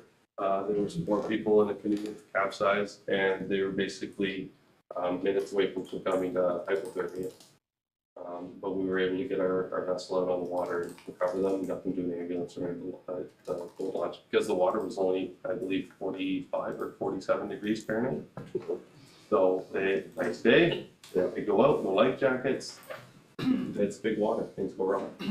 So I don't know if you have a campaign, it's cool to wear a life jacket, because I think you get, see younger people, oh, it's not cool, I'm a good swimmer, you know, I have 3 boys, you know. Wear a life jacket, because they always remind me to wear my, because I'm a farmer, I sink like a stone, so I need a life jacket, so. But you know what, it's, one time I had a Sea-Doo boat, we got a new Sea-Doo boat out. My son and I went early morning, at a place up north, we were out on the Sea-Doo. They said, make sure you put your life jacket on. Yeah. So I put it on. We went out. It was like Sunday morning at 9 o'clock. We just got the Sea-Doo, and Sea-Doos don't steer very well when you let off the gas. And next thing you know, I let off the gas. My son was on the back. I'm looking up. There's the surface of the water because we flipped the Sea-Doos. And you know, that life jacket was a important thing because when you're 3 feet under the water, you're looking up the surface of the water. The funny thing is, in the back of the Sea-Doo, it says how to flip your Sea-Doo over, and I could read it. It was a common thing because it was upside down and lighting. But anyway, I didn't go near that darn thing for the rest of the summer. But anyway, it happens so quickly. Yeah, it does, and that's when things go wrong. It always happens fast. Yeah. And I didn't think it was gonna happen to me. We hear that all the time. That's why I say it's cool to wear you can need that campaign. It's cool to wear a life jacket because.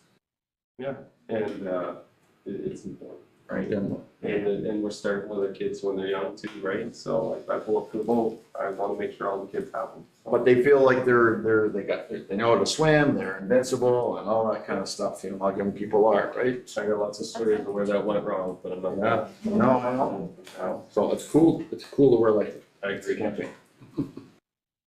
Thank you, Mr. Chair. Derek, I just wanted to let you know that your efforts are certainly being noticed in speaking with a couple of cottage associations in our municipality. They're very appreciative of the increased presence that they've seen on those 2 inland lakes. The only concern is that when you show up, once the boats leave the lake, but not much can be done about that. Yeah, that can't be helped, but sometimes though that's nice when we partner with the other guy. Yeah, because their boats are apart. Further questions of House President? No? Thank you. Thank you very much. So another thing we do are the trails. We have ATVs that we can patrol and respond to our trails in our area. And then this is something that Derek's going to speak to a bit more if you have any questions, but because of the influx of people to our area, our staffing throughout the year cannot handle the influx. So we rely on overtime members coming to our area because if we staff for the summer, it would be realistic throughout the year to have all those extra officers. So we supplement seasonal staffing, and that's a provincial budget. We have a DAR registry for a major event, so it is scored to that, so it doesn't go back to the municipalities like your regular calls for service do. It's part of the municipal billing model. And then these officers are strategically deployed, and we use, analytical data that we've seen to put them where they need to go and where the people are.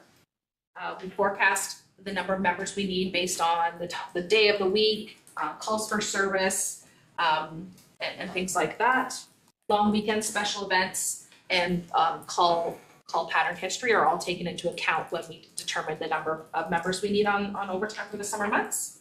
And I know I've spoken to this before at the council meetings, but I'm not sure if I've spoken to it at the board meeting. But in 2023, we implemented the major event tool, which is an online sign-up system where we post all of our overtime shifts, and officers from across the province can sign up for shifts in our area.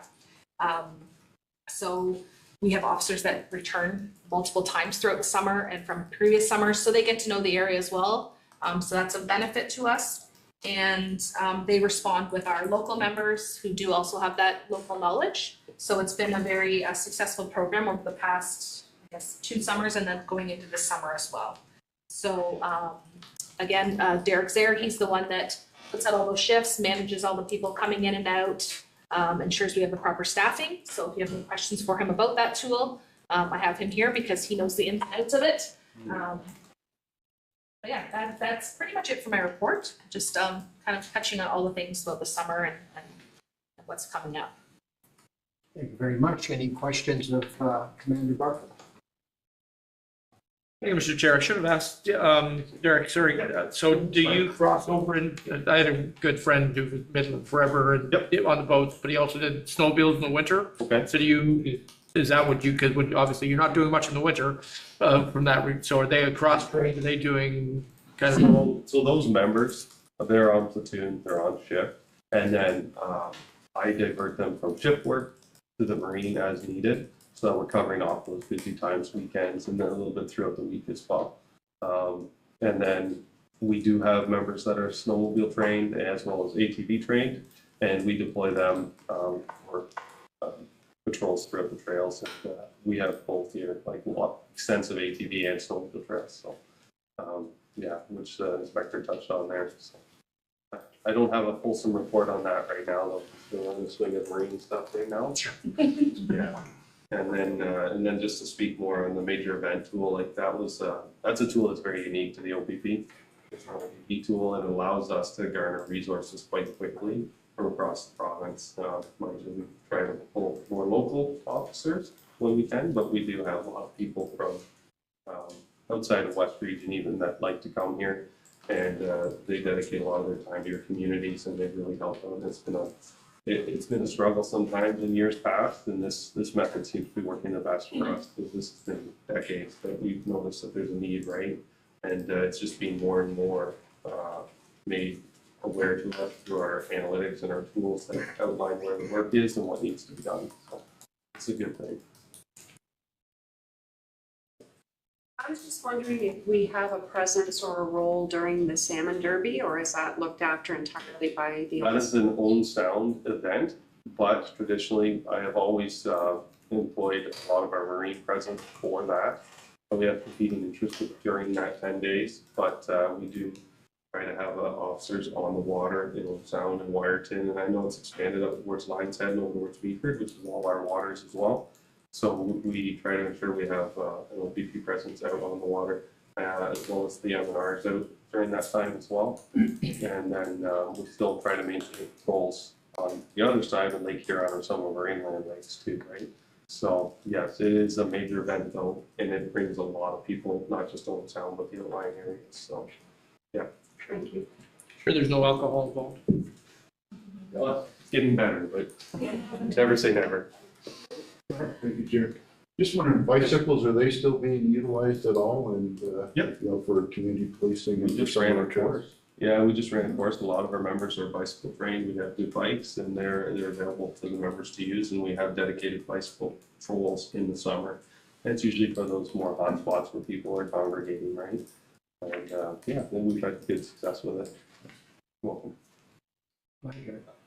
Just further on the bicycles, Yep. Have you ever looked, or is any detachments looking into using the electric bikes to I can't supplement speak to their? that. I don't have knowledge on it. So South Bruce OPP, Kincard and Walkerton, they were the pilot project for it. I think it was last year, they got 2 e-bikes. So that's something that the OPP is looking at. And they were the pilot. Okay. We do not have any e-bikes, but we might have a couple. Okay, we'll talk. Okay. So it's interesting when you said bicycle, so no motorcycle kind of detachments, rural league? So we do have motorcycles in the OPP, not half this detachment, but Right. the defined team, traffic and management enforcement team. They have motorcycles and they do come up and patrol our highways sometimes. Okay. Yeah. So they're still present within the OPP, and we still have the golden helmets which come around and kind of travel all over the province. They have their own thing. But we do have motorcycles within the OPP still, just not dedicated specifically to this detachment, but they are in the area from time to time. And just to give yourself an idea of the time team, we do have time team members reporting out of Mount Forest, so they're not far away from us either. Anything further? If there's no other question, I just wanted to touch on, I believe it was sent out, the media article about the Dundalk recruitment. There was also one about the 4-day commercial motor vehicle blitz. I believe that was sent out. Yes, I just wanted to highlight again, another joint initiative that we worked with our municipal partners and had some really good results. It's actually quite shocking that they did 96 commercial motor vehicle inspections over those 4 days, and 46 of those vehicles were taken off the road. So quite alarming. And then, 80 charges as well as 55 warnings for more minor infractions. So again, this is just, we have some officers that are trained on commercial motor vehicles, and we use them to take their expertise on these blitzes. They can do this, of course, but any day, but this is just a focused blitz that we like to really highlight in the media to show the public that this is something that we do look at. Is that done in conjunction with the ministry? So Yeah, Ministry of Transportation, Ministry of Finance, Hanover Police, West Grey, Owen Sound, Saugeen Shores, and our officer from Great Pierce OPP organized it. Go ahead. Commander, with those results, is there any way to increase the amount of campaign that we would do? I mean, a lot of those vehicles would be unsafe, obviously. So knowing that there's so many out there, can we up the ante a little bit and do more enforcement? So we do have a couple of officers that are commercial motor vehicle trained in our detachment, but it's again another course that not all officers have it, and not all officers have the same comfort level of these inspections. So we are, we are trying to get them mentored by these officers to get more the comfort level up. But I know these officers that do this, they are out and they do it as part of the patrols. It's just not the same results.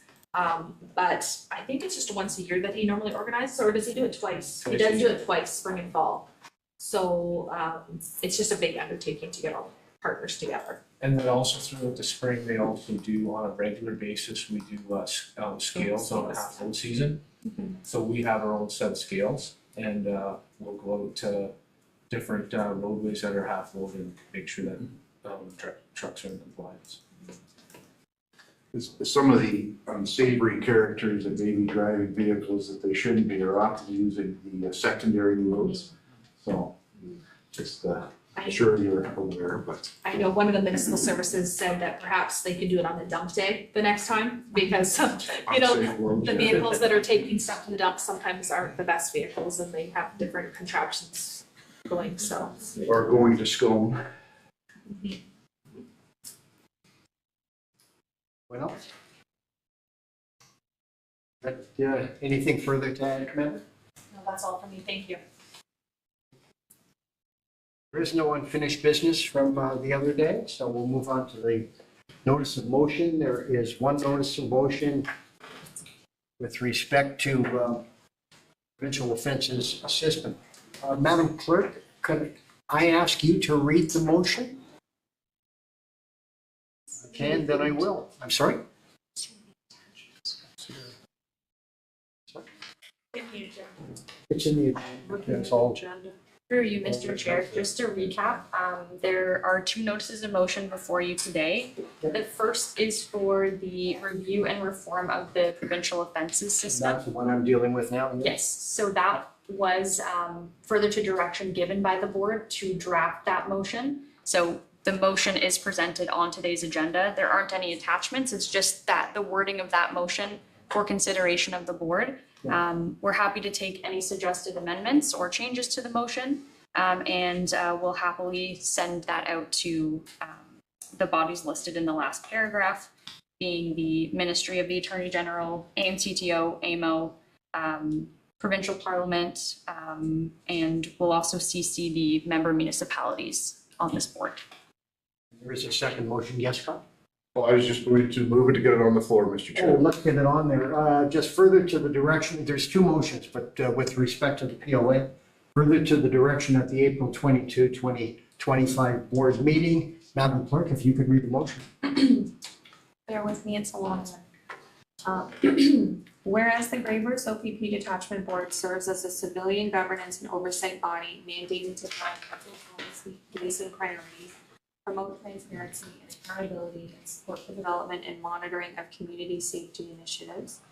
And whereas the board has become aware of the recent withdrawal of a substantial number of Provincial Offences Act POA charges in our region, which undermines the principles of accountability, deterrence, and public confidence in the justice system. And whereas municipalities are responsible for the administration of fine collection of POA matters on behalf of the province and rely on fine revenue not only to recoup associated costs, but to support local justice infrastructure and community safety initiatives. And whereas the Association of Municipalities of Ontario, AMO, supported by the Association of Municipal Managers, Clerks and Treasurers of Ontario, AMCTO, has called for a third-party review of the POA system to address long-standing concerns, including judicial resource shortages, growing court case backlogs, difficulty collecting outstanding fines, outdated legislative frameworks, and an overly burdensome administrative structure.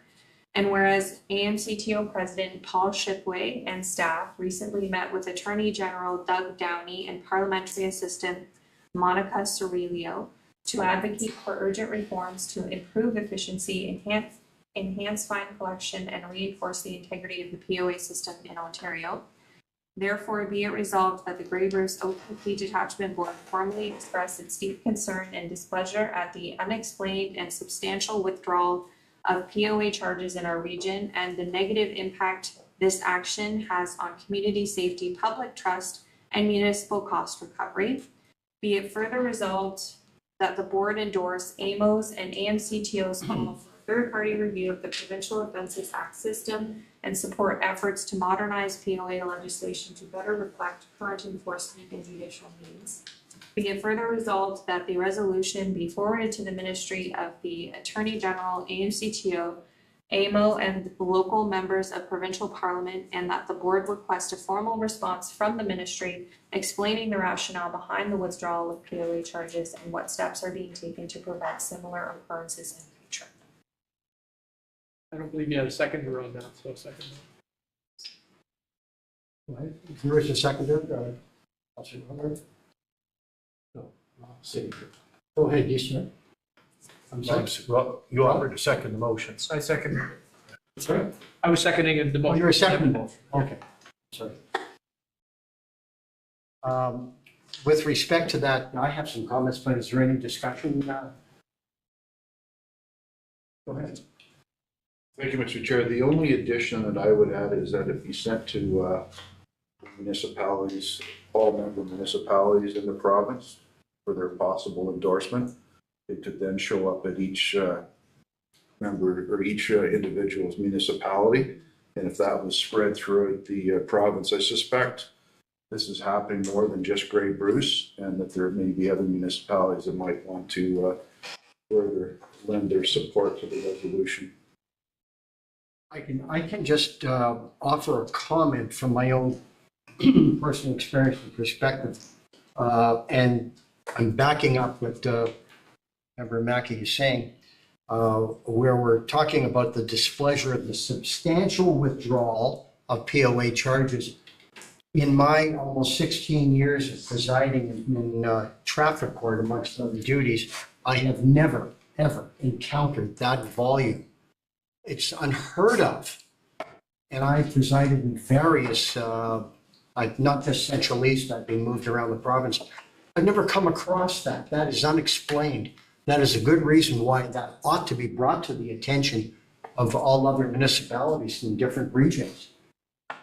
I can only make assumptions, and I would think that the public would want to know why. Because there is a reliance on Part 1 offenses, the revenues must go with your budgets. I know they do. That just disappeared. And I'm not going to make any negative comments, but I've never come across it. I just wanted to throw that out. So I think that's important. You need third-party review and answers. Other comments?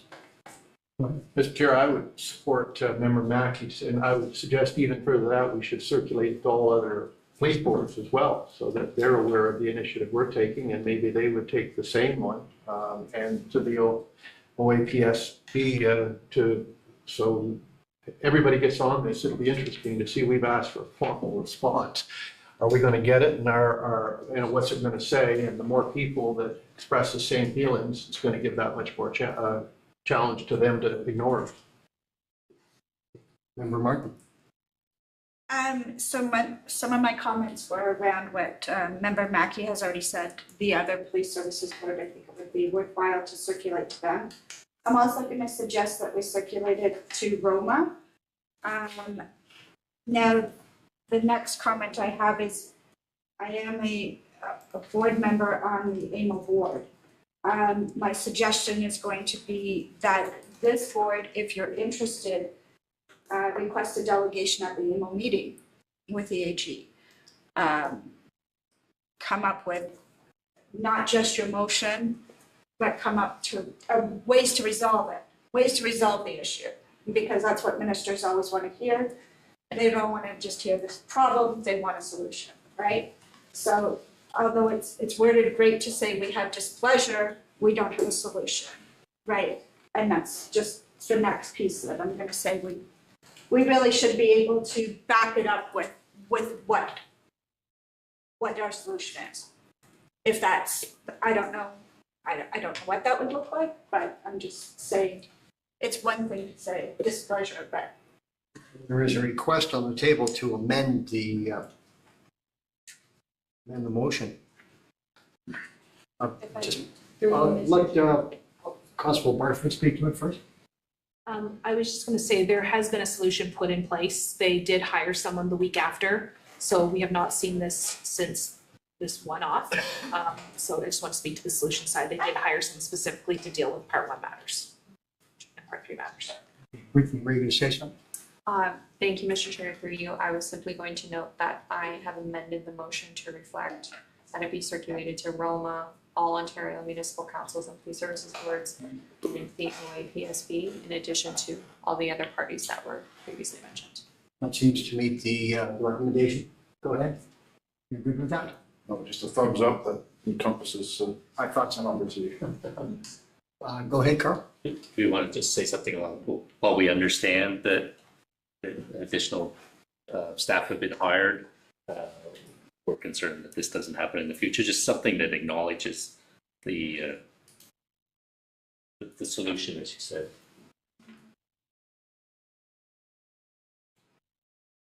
Got any of that, Madam Clerk? Or is that hard to do? I don't think, sorry, Yeah, go ahead. Mr. Chair. I don't know that the solution has to be included in this motion. I think this motion can stand as it is. I'm just saying, if we do take it to the next step as a delegation to AMO or at the AMO conference, that we should be prepared to provide some sort of solutions. I believe the deadline for application for You know what? delegations I was the was end just of May. thinking I that think it was as May I was 30th, so we maybe talking. missed. It was July 7th. It's closed now. As of July I 7th. just looked it up and it said May 30th, so. We could probably, Sorry, June. get it in. I would apply on. So procedurally, one would be, yes, I think, but would that be through George and Bluffs that would make that request? Because it usually has to go through somebody. And secondly, if we miss the AMO, we could probably try for Roma. You could definitely try for Roma. Okay, Monica, you had something to add there? Go ahead. There's no sound, hang on.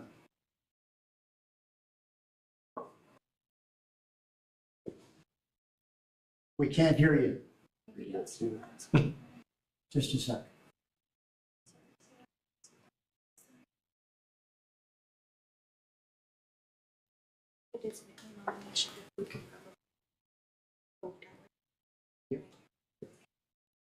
Could it be on her side, Carly?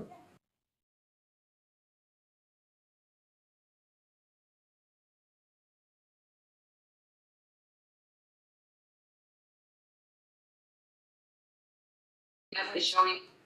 There you go. Can you hear me? We can. A little, hang on. The volume's going up now. Okay, Okay, that's good. Try it again. all right. Perfect. Just to add to the current comments, just through you. Chair, was just looking towards if there'd be possibility to add something along the lines that the board would request quarterly reporting from municipal partners on POA, fine collection trends, charge withdrawal incidents and impacts on local justice program funding. I guess I was just wondering if we would want to implement something that would be a long-term focus, and just making sure that from our end, we're being proactive in looking at the fiscal health. Is that something that would be helpful? Or is that not throwing answers, giving them the solution? We're just bringing this to their attention. Okay. at this point. Do you want to just read the amendment to the motion? The only amendment we have right now, Mr. Chair, through you, apologies, is the circulation amendment. And that's what's on the table. Go ahead. I think with the circulation amendment that we have, we're fine to proceed, Mr. Chair.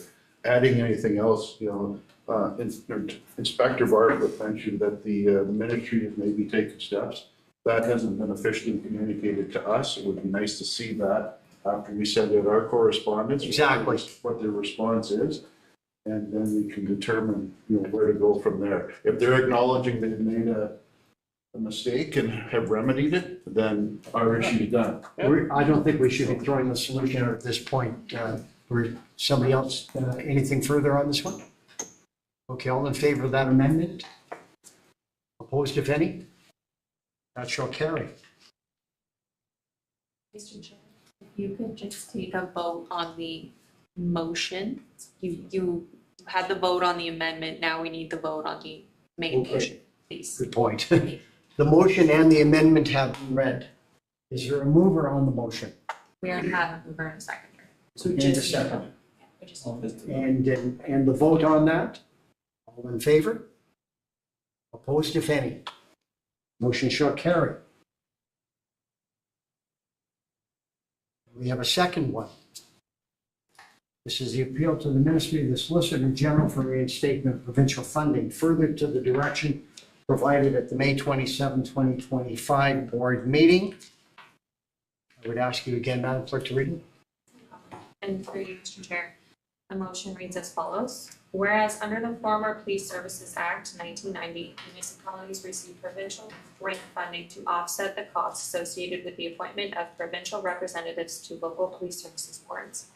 And whereas the Community Safety and Policing Act, CSPA, came into effect on April 1st, 2024, consolidating multiple individual police services boards into regional OPP detachment boards, thereby streamlining governance across jurisdictions. And whereas the establishment of detachment boards under the CSPA has resulted in a reduction in the number of provincial appointees required in OPP policed municipalities, yielding cost savings for the province of Ontario. And whereas the CSPA was designed to enhance community engagement and local governance in policing, yet the withdrawal of provincial funding undermines this intent by shifting the financial burden entirely onto municipalities and local taxpayers. And whereas during the development of both the 2024 and 2025 board budgets, it was understood that provincial funding would be provided in support of detachment board operations.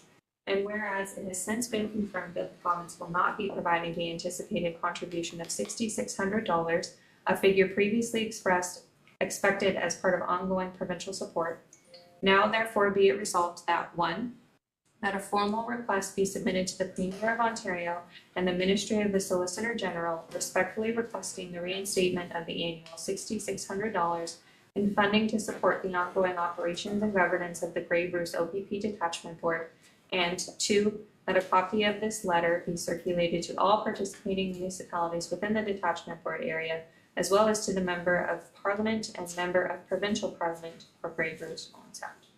Thank you. Is there a mover on that motion? Member Rainey has moved it. Seconder? Member Norris has seconded. All in favor? Discussion, Mr. Chair. Discussion first? Sorry?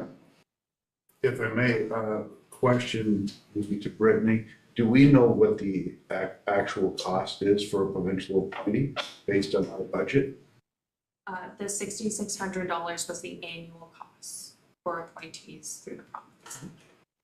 Is that reflective of our actual cost, what our projected actual cost will be for the board? That's correct. Thank you. Further discussion, further comments? Go ahead. Brittany, I know we talked about this in an earlier meeting. Can you just basically give us a little more background on how they committed it, and what way they committed to this money? So like, is there something that is in writing and that could be, or was it just sort of an off the cuff, well, we'll probably help you out, this is the amount we think we're going to give you, or was there something more structured than that? So in speaking freely, There was nothing that was confirmed in writing. It was simply a practice that was expected to be carried over from the previous version of this police services board. In the rollout of the joint boards, there was a lot of opportunity for ministry training, ministry feedback through virtual sessions held by the ministry. And it was always the intent, at least that was communicated in my experience, that that funding would continue, given that the provincial appointees are appointees of the province. As we continued through rollout of the board, that expectation was, for lack of a better word, taken away, in that it was communicated that everyone be paid equally and that the costs be borne by the municipalities. Thank you, Mr. Chair. Like Mr. Mackey's recommendation on the first motion, would it not be a good idea to send this to all the municipalities again in Ontario? Because again, collective advocacy always works better, and again, there can be letters of support and also echoing letters asking for this kind of support. So I would recommend that we change that to make sure, or include all the member municipalities and the other police detachment boards. Okay. I noticed that member Mackey is agreeing to that. You've got that, Brittany? Yeah. Okay, do you want to read the wording of that amendment? It's simply that a copy of the letter be circulated to all participating municipalities within the detachment board area, all municipal councils and police services boards throughout Ontario, etc. Thank you. Is there any further discussion or questions on this? I do. Oh, please, go ahead. Are we certain that every board had that amount? So not so much the amount, but just the intent to cover the costs borne by appointed provincial appointees to the board. Anything further? Anybody else? Bring it to a vote. Is there a mover? I'm sorry, we've already said that. We have a motion already. Yeah, we have the motion and we seconded it. Okay, all in favor? Of the amendment or Of the entire motion. Of the amendment first, then we'll get to the main motion. Of the amendment? Yes. Opposed, if any? That shall pass. Now that motion. Now, is there a mover on the motion? Already done, just the vote. Vote in favor? Opposed, if any? That too shall pass.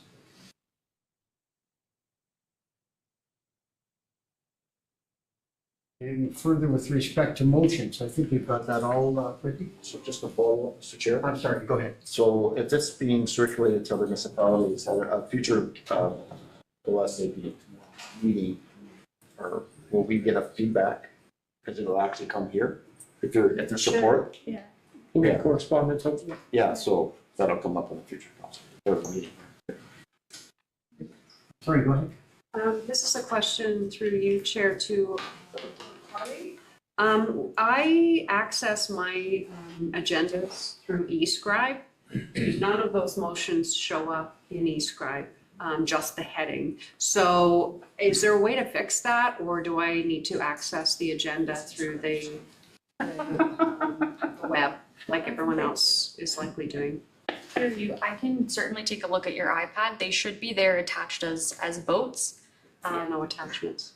Okay. I'll definitely have a look. Thanks. Okay, there is one further matter. Does the board have any inquiries for the detachment commander or staff at this point? Go ahead.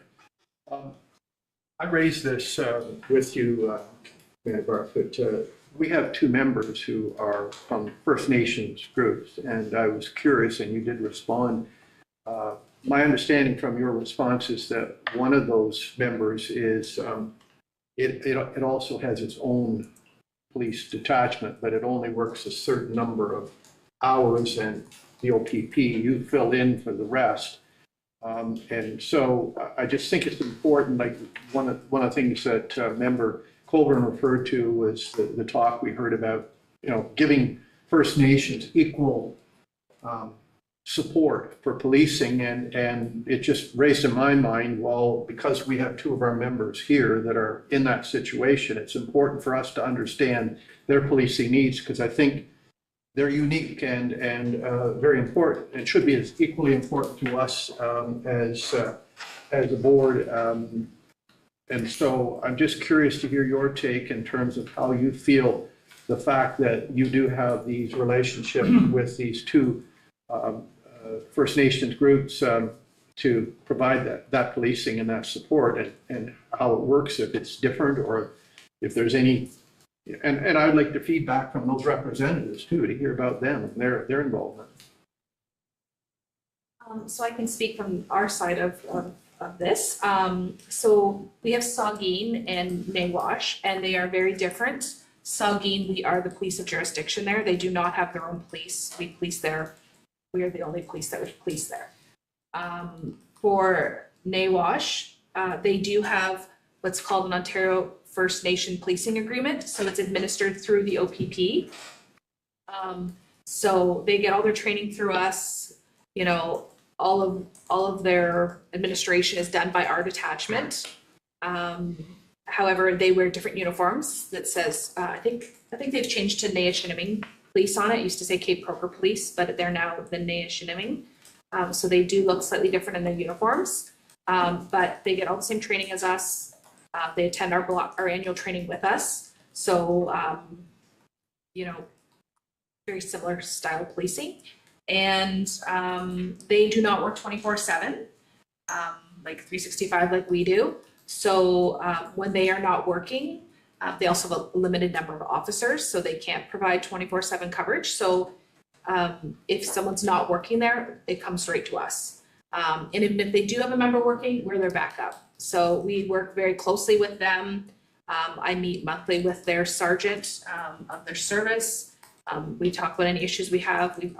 If something comes up more urgently, we will address it at the time, but we do a monthly check-in meeting. And we have a really good working relationship with them.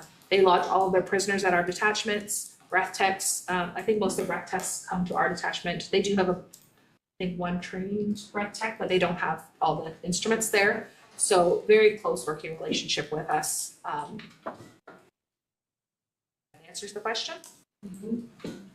And just on the First Nation side, like all of our officers, in particular in Great Bruce, have training on First Nations policing and the cultures, and we understand that, you know, we do some extra training in our own detachment on some of the specific culture differences between the two First Nations that we police. So I think we have a good understanding of the communities and the people that are policed there. So. And just to touch on that, we did, because we get so many new officers in the area and they don't all understand the culture or the different rituals and whatnot. So we did have training last summer, fall, and we're working with Sergeant Maxwell from Inishmin to set up it again this fall, where we can have that training for the newer officers so that they can have some local training. We do have an Indigenous awareness course, which is very broad, but this would be like local for their community. So we're looking at setting that up in the fall again. So just as a follow-up on that, I think there's some interest on the boards for the board members, and I don't want to speak for everybody, but to have a bit of understanding of that culture piece, if you will. So my suggestion is going to be to either include it on our tour, or if we ever get to that, or invite them to a board meeting, and, you know, just so we can have that loop closed, if you will. Yes, so we do have a member from each community on the board. So that's something I can reach out to them to see if it's something they would like to to provide. Maybe not, but yeah. And if they don't, then again, Sergeant Maxwell, I'm sure would be happy to come to one of our meetings as well. I could do that even if we have our board members provide that training. I'm sure she would still be happy to come and answer any questions, and for you to meet her too. She's the one that is oversees their officers there. That'd be great. Yeah. It's just opening the door of communication. I think, we've only had 3 or 4 meetings, so it's not a lot, but I think it's very important that I realize they've accepted being part of the board, and I assume they're financially contributing to this board, but we should all want to make them feel welcome and inclusive and make sure that they just don't feel like, well, we're not really on the inside and that we do care about their situation. They're part of our overall Grey Goose community. And so it seems finally the province and policing is recognizing that there was a need, and the gentleman that member Colburn talked about, his speech was very moving, and the whole presentation of what's changed, it's well beyond what discussion we have time for today, but yeah, it just create an awareness that it's time that we really get on board and help them wherever we can. Just to add to that too, our provincial liaison team work very closely with our Indigenous communities, and we have two that work, they both work closely with our two communities in Grey Bruce. So they also have that really good relationship and can bring issues to and from the community.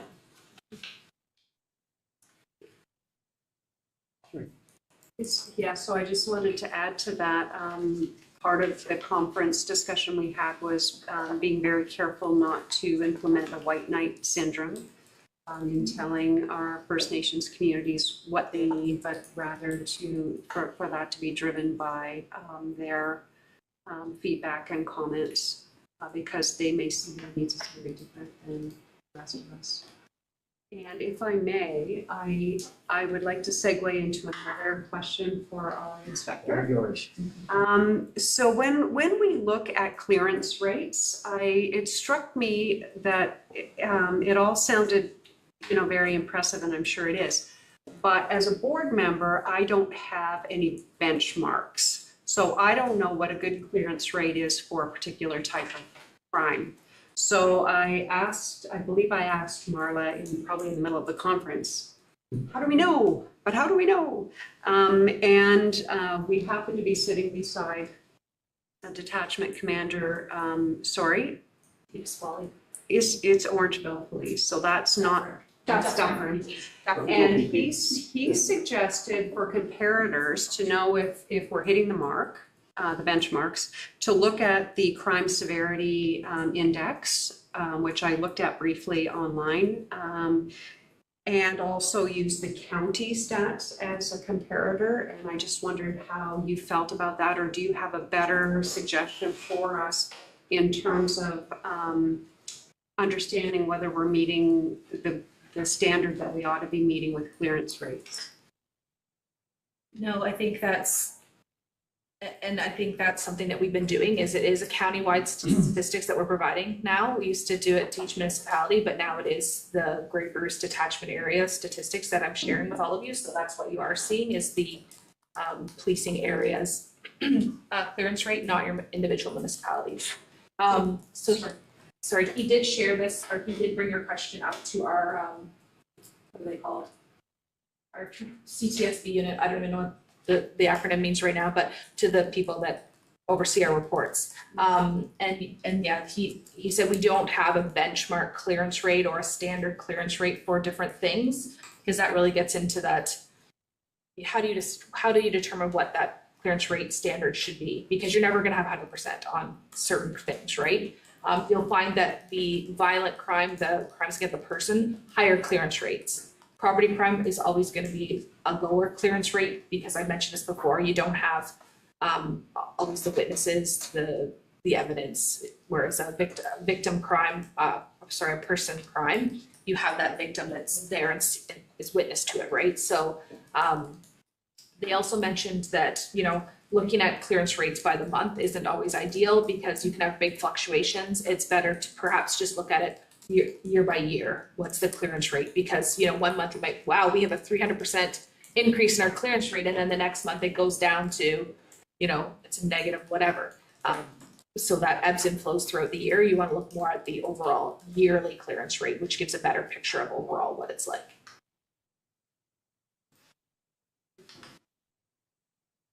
Thank you, Mr. Chair. I'm going to step back to the Indigenous conversation. I'm on the Indigenous Relationship Committee of GSCA, or the Grey South Conservation Authority. So very cognizant of the desire for participation and reaching out. My question is, do we have I just quickly did a cursory search and couldn't find it in our bylaws in terms of reference. Do we have an attendance clause, and if you don't attend X amount of meetings, you are no longer a participant? Okay, good. Because I honestly, in 4 meetings, haven't met the representative from the Chippewas and Nawash. And again, trying to encourage them to participate. We want that. Just wanted, there wasn't a mechanism that we were automatically kicking them out either, so I couldn't remember whether we had that or not. Yeah, speak to that maybe a little bit. Just thinking of the environment, perhaps, and what makes it more welcoming for people. And I would go beyond Indigenous, just looking at what you were speaking to with the recommendations like in Peel region, right? The initiative sometimes that we look at this systemic system here of this is how a board meets is not maybe in line with other cultures. And if we really do want to have that inclusion, absolutely, right, then maybe there are pieces here that we would have to adjust. I think Carly had a question there, did you? Just going on the comment made by our Director of Corporate Services. There's no mechanism in this specific procedure bylaw or this legislation for absences. They are members by virtue of the proposal that was accepted by all of the member municipalities, and therefore their membership is written into the regulation, so they will always have a place.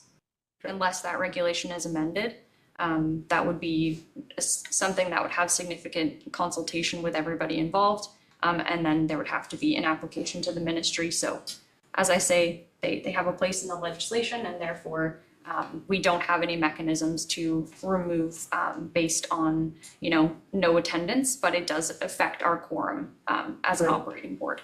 No, that's perfect. I just want to make sure there wasn't a mechanism that was exclusive, that would exclude. Carl? Yeah, it's somewhat related to Michelle's comment. The first 2 meetings were live streamed, if I recall. And this one isn't. Is that a true statement, or? They all are. They all are, okay. But there's just less formality around it, this meeting, so just checking. Yeah. Did it Scott, change? did you have a? Thank you, Mr. Chair. Just a general, just general questions, is that correct? Yeah. Through you to Brittany. An evaluation, this is a new board. Is there an evaluation process into there was questions at the beginning when we were establishing, what the size of the board would be. Will there be an evaluation period for municipalities to, look at how productive, do we have the right size, I guess looking forward, is there a mechanism to change the size of the board if a majority of member municipalities wanted to do that? Yes and no.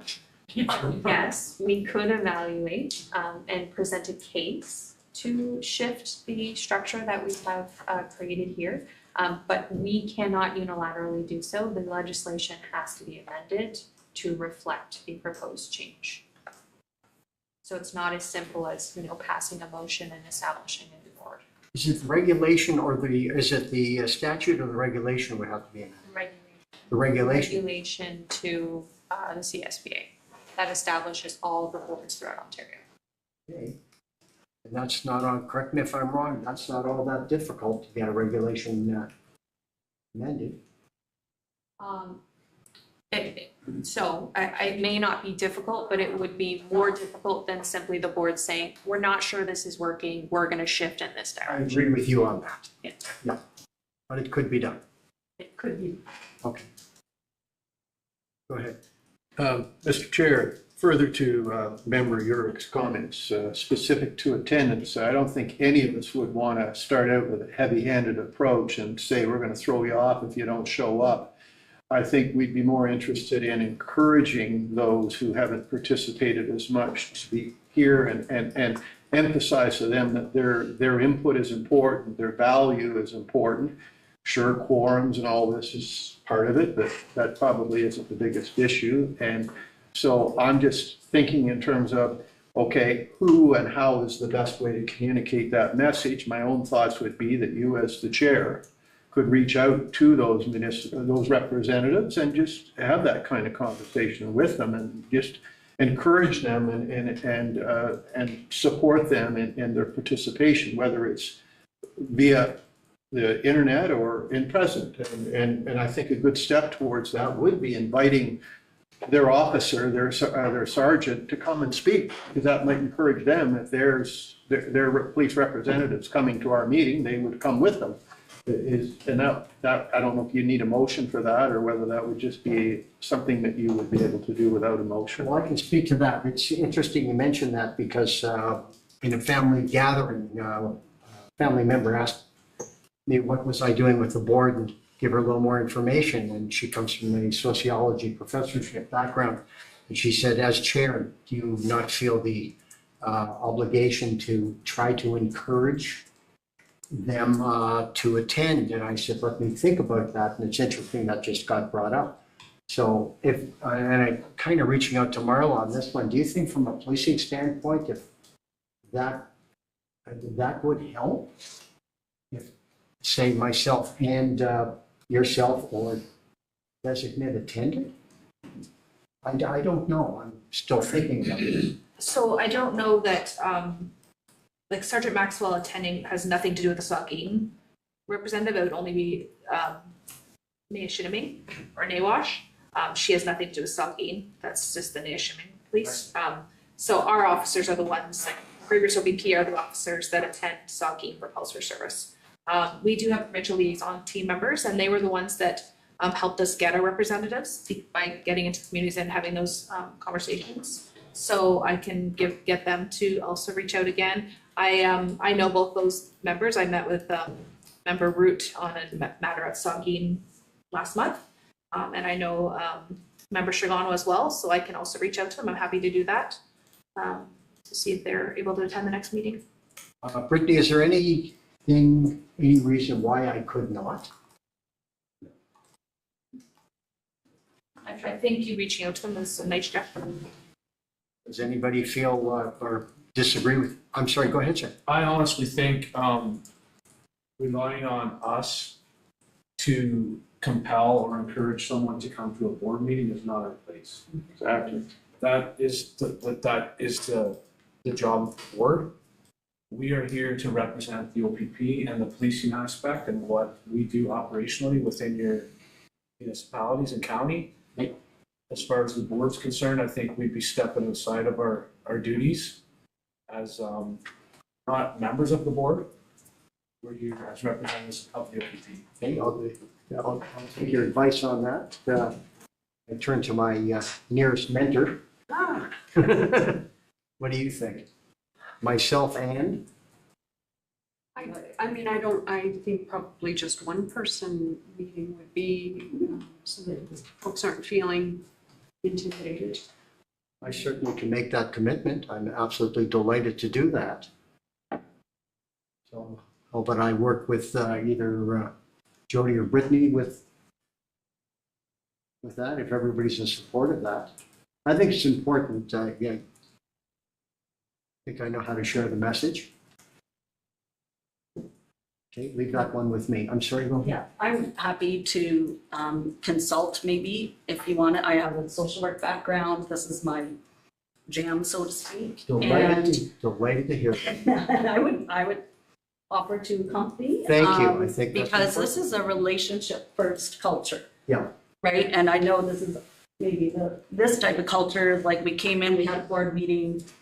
You know, there wasn't sharing of personal information. There wasn't that piece, right? We just come out and clearly many of you have a lot of experience on boards, but when we look at relationship first, and that's why I would agree with you as well, you know, to really introduce ourselves and have a personal relationship before we go in with an agenda of we're here to try to convince you to come How about after If this that makes meeting, you and I take a sense, few moments yes. to speak possibly with Brittany about that, if you could remain also?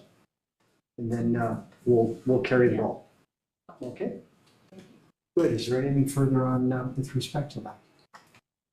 Go ahead, Scott. Thanks, Mr. Chair. I completely agree with making sure that every member is welcome, but at the end of the day, it is up to each member municipality to decide whether or not what someone's attendance is like. It's not up to this board. If I had a concern or my municipality has a concern about my lack of attendance, then they can replace me. And that can happen in every appointee at this board, other than the provincial appointees. The municipalities have control over that. So we need to make them feel welcome, but we shouldn't be demanding that they attend, because that is up to their municipality, really. Thank you. What are you suggesting? We be cautious. That we certainly encourage them, and make sure they have a warm invitation, but it is really up to that municipality. Well, I would agree with you How 100%. often that person attends. If an individual doesn't want to attend, they're not going to attend. You can't compel a person to do it. I would say that municipality is missing out if they don't have representation here. Excuse me, but that is up to that municipality to determine. And because it's a municipality, if I may, myself and the other member can attend and represent the board. If that makes sense to everybody? Anybody disagree with that comment? Well, I just like to speak, I don't think anyone's suggesting demanding, and that's really what I was speaking to, is the opposite of that. It's actually not going with an agenda at all, it's just about building a relationship first, right? We're Like your fellow board members. And looking at the difference between equality and equity. Yeah. Right, that is what really, you probably heard that in your, We in value your conference. everybody's attendance and everybody's opinion equally, absolutely. Well, beyond equally, is equity, which means sometimes we do have to make things a little bit different to bring it up to equal, right? Well, we can talk about Yes, that. but, yeah. Sorry, Kathy, were you going to say something? No, I agree with what the member is saying, that we need to understand their perspective before we enter into any discussions about expectations from the board. Okay. Anything further with respect to that? There's some puzzling looks. Go ahead. I'm sorry, Monica, or Carly. Thank you, Mr. Chair, through you. I was just going to suggest that you formalize this direction via a motion. Brittany, can you put a motion out? What do you think? Can I just, Oh, I'm sorry. can I speak to that? I mean, I get it, rules of order and all the rest of it, but I just don't see it this way. I just see that we elected a chair, he's our leader. When there's an issue like this one, he was determined to be the best person that can go and have a nice conversation with somebody, talk to them about, we really want to encourage you. It's not, as Member Mackey has said, about demanding or anything. People will make their own choices, and ultimately, depending upon how that goes, we'll determine if further action is necessary. To formalize this in a motion and say that this has got to be authorized for the chair to go do what I would consider to be well within the scope of the chair's responsibility on a board like this. We trust the man, we gave him the job. Let's just let him pick up the phone, call these people, have a nice conversation with them, encourage them to come out, express our desire to work with them and help them. Isn't that what this is all about? Why do we need a motion? Why do we need to make it so damn formal? I would that take a it's just step nice- forward, even having the motion on, they will get that Right. meeting. Then you're and that'll be making on it the look a motion. little too more. Right, you're making it look a little It needs to be. officious at Listen, that point. like the conversation is in a public forum right now that people can see to start with. But like surely this is well within the scope of a chair on a board to be able to deal with this kind of thing as our leader. That's my thoughts anyway, for what it's worth. Less officious. I wouldn't have any problem if any member contacted me or I contacted any member or you contact each other with respect to board matter. Not make a big deal about it. Yep. Okay. We'll move on. It looks like we're almost there. Bylaws, there are none. Closed session, I understand there is none. Respect to adjourning the meeting, we need another break before we do it, I'm sure. Motion to adjourn. Motion to adjourn, we have a mover. Seconder. Member Wood, seconder, everybody. Oh. Meeting is over. Time, 12 minutes to noon. Tomorrow. Thank you. Bye, everyone.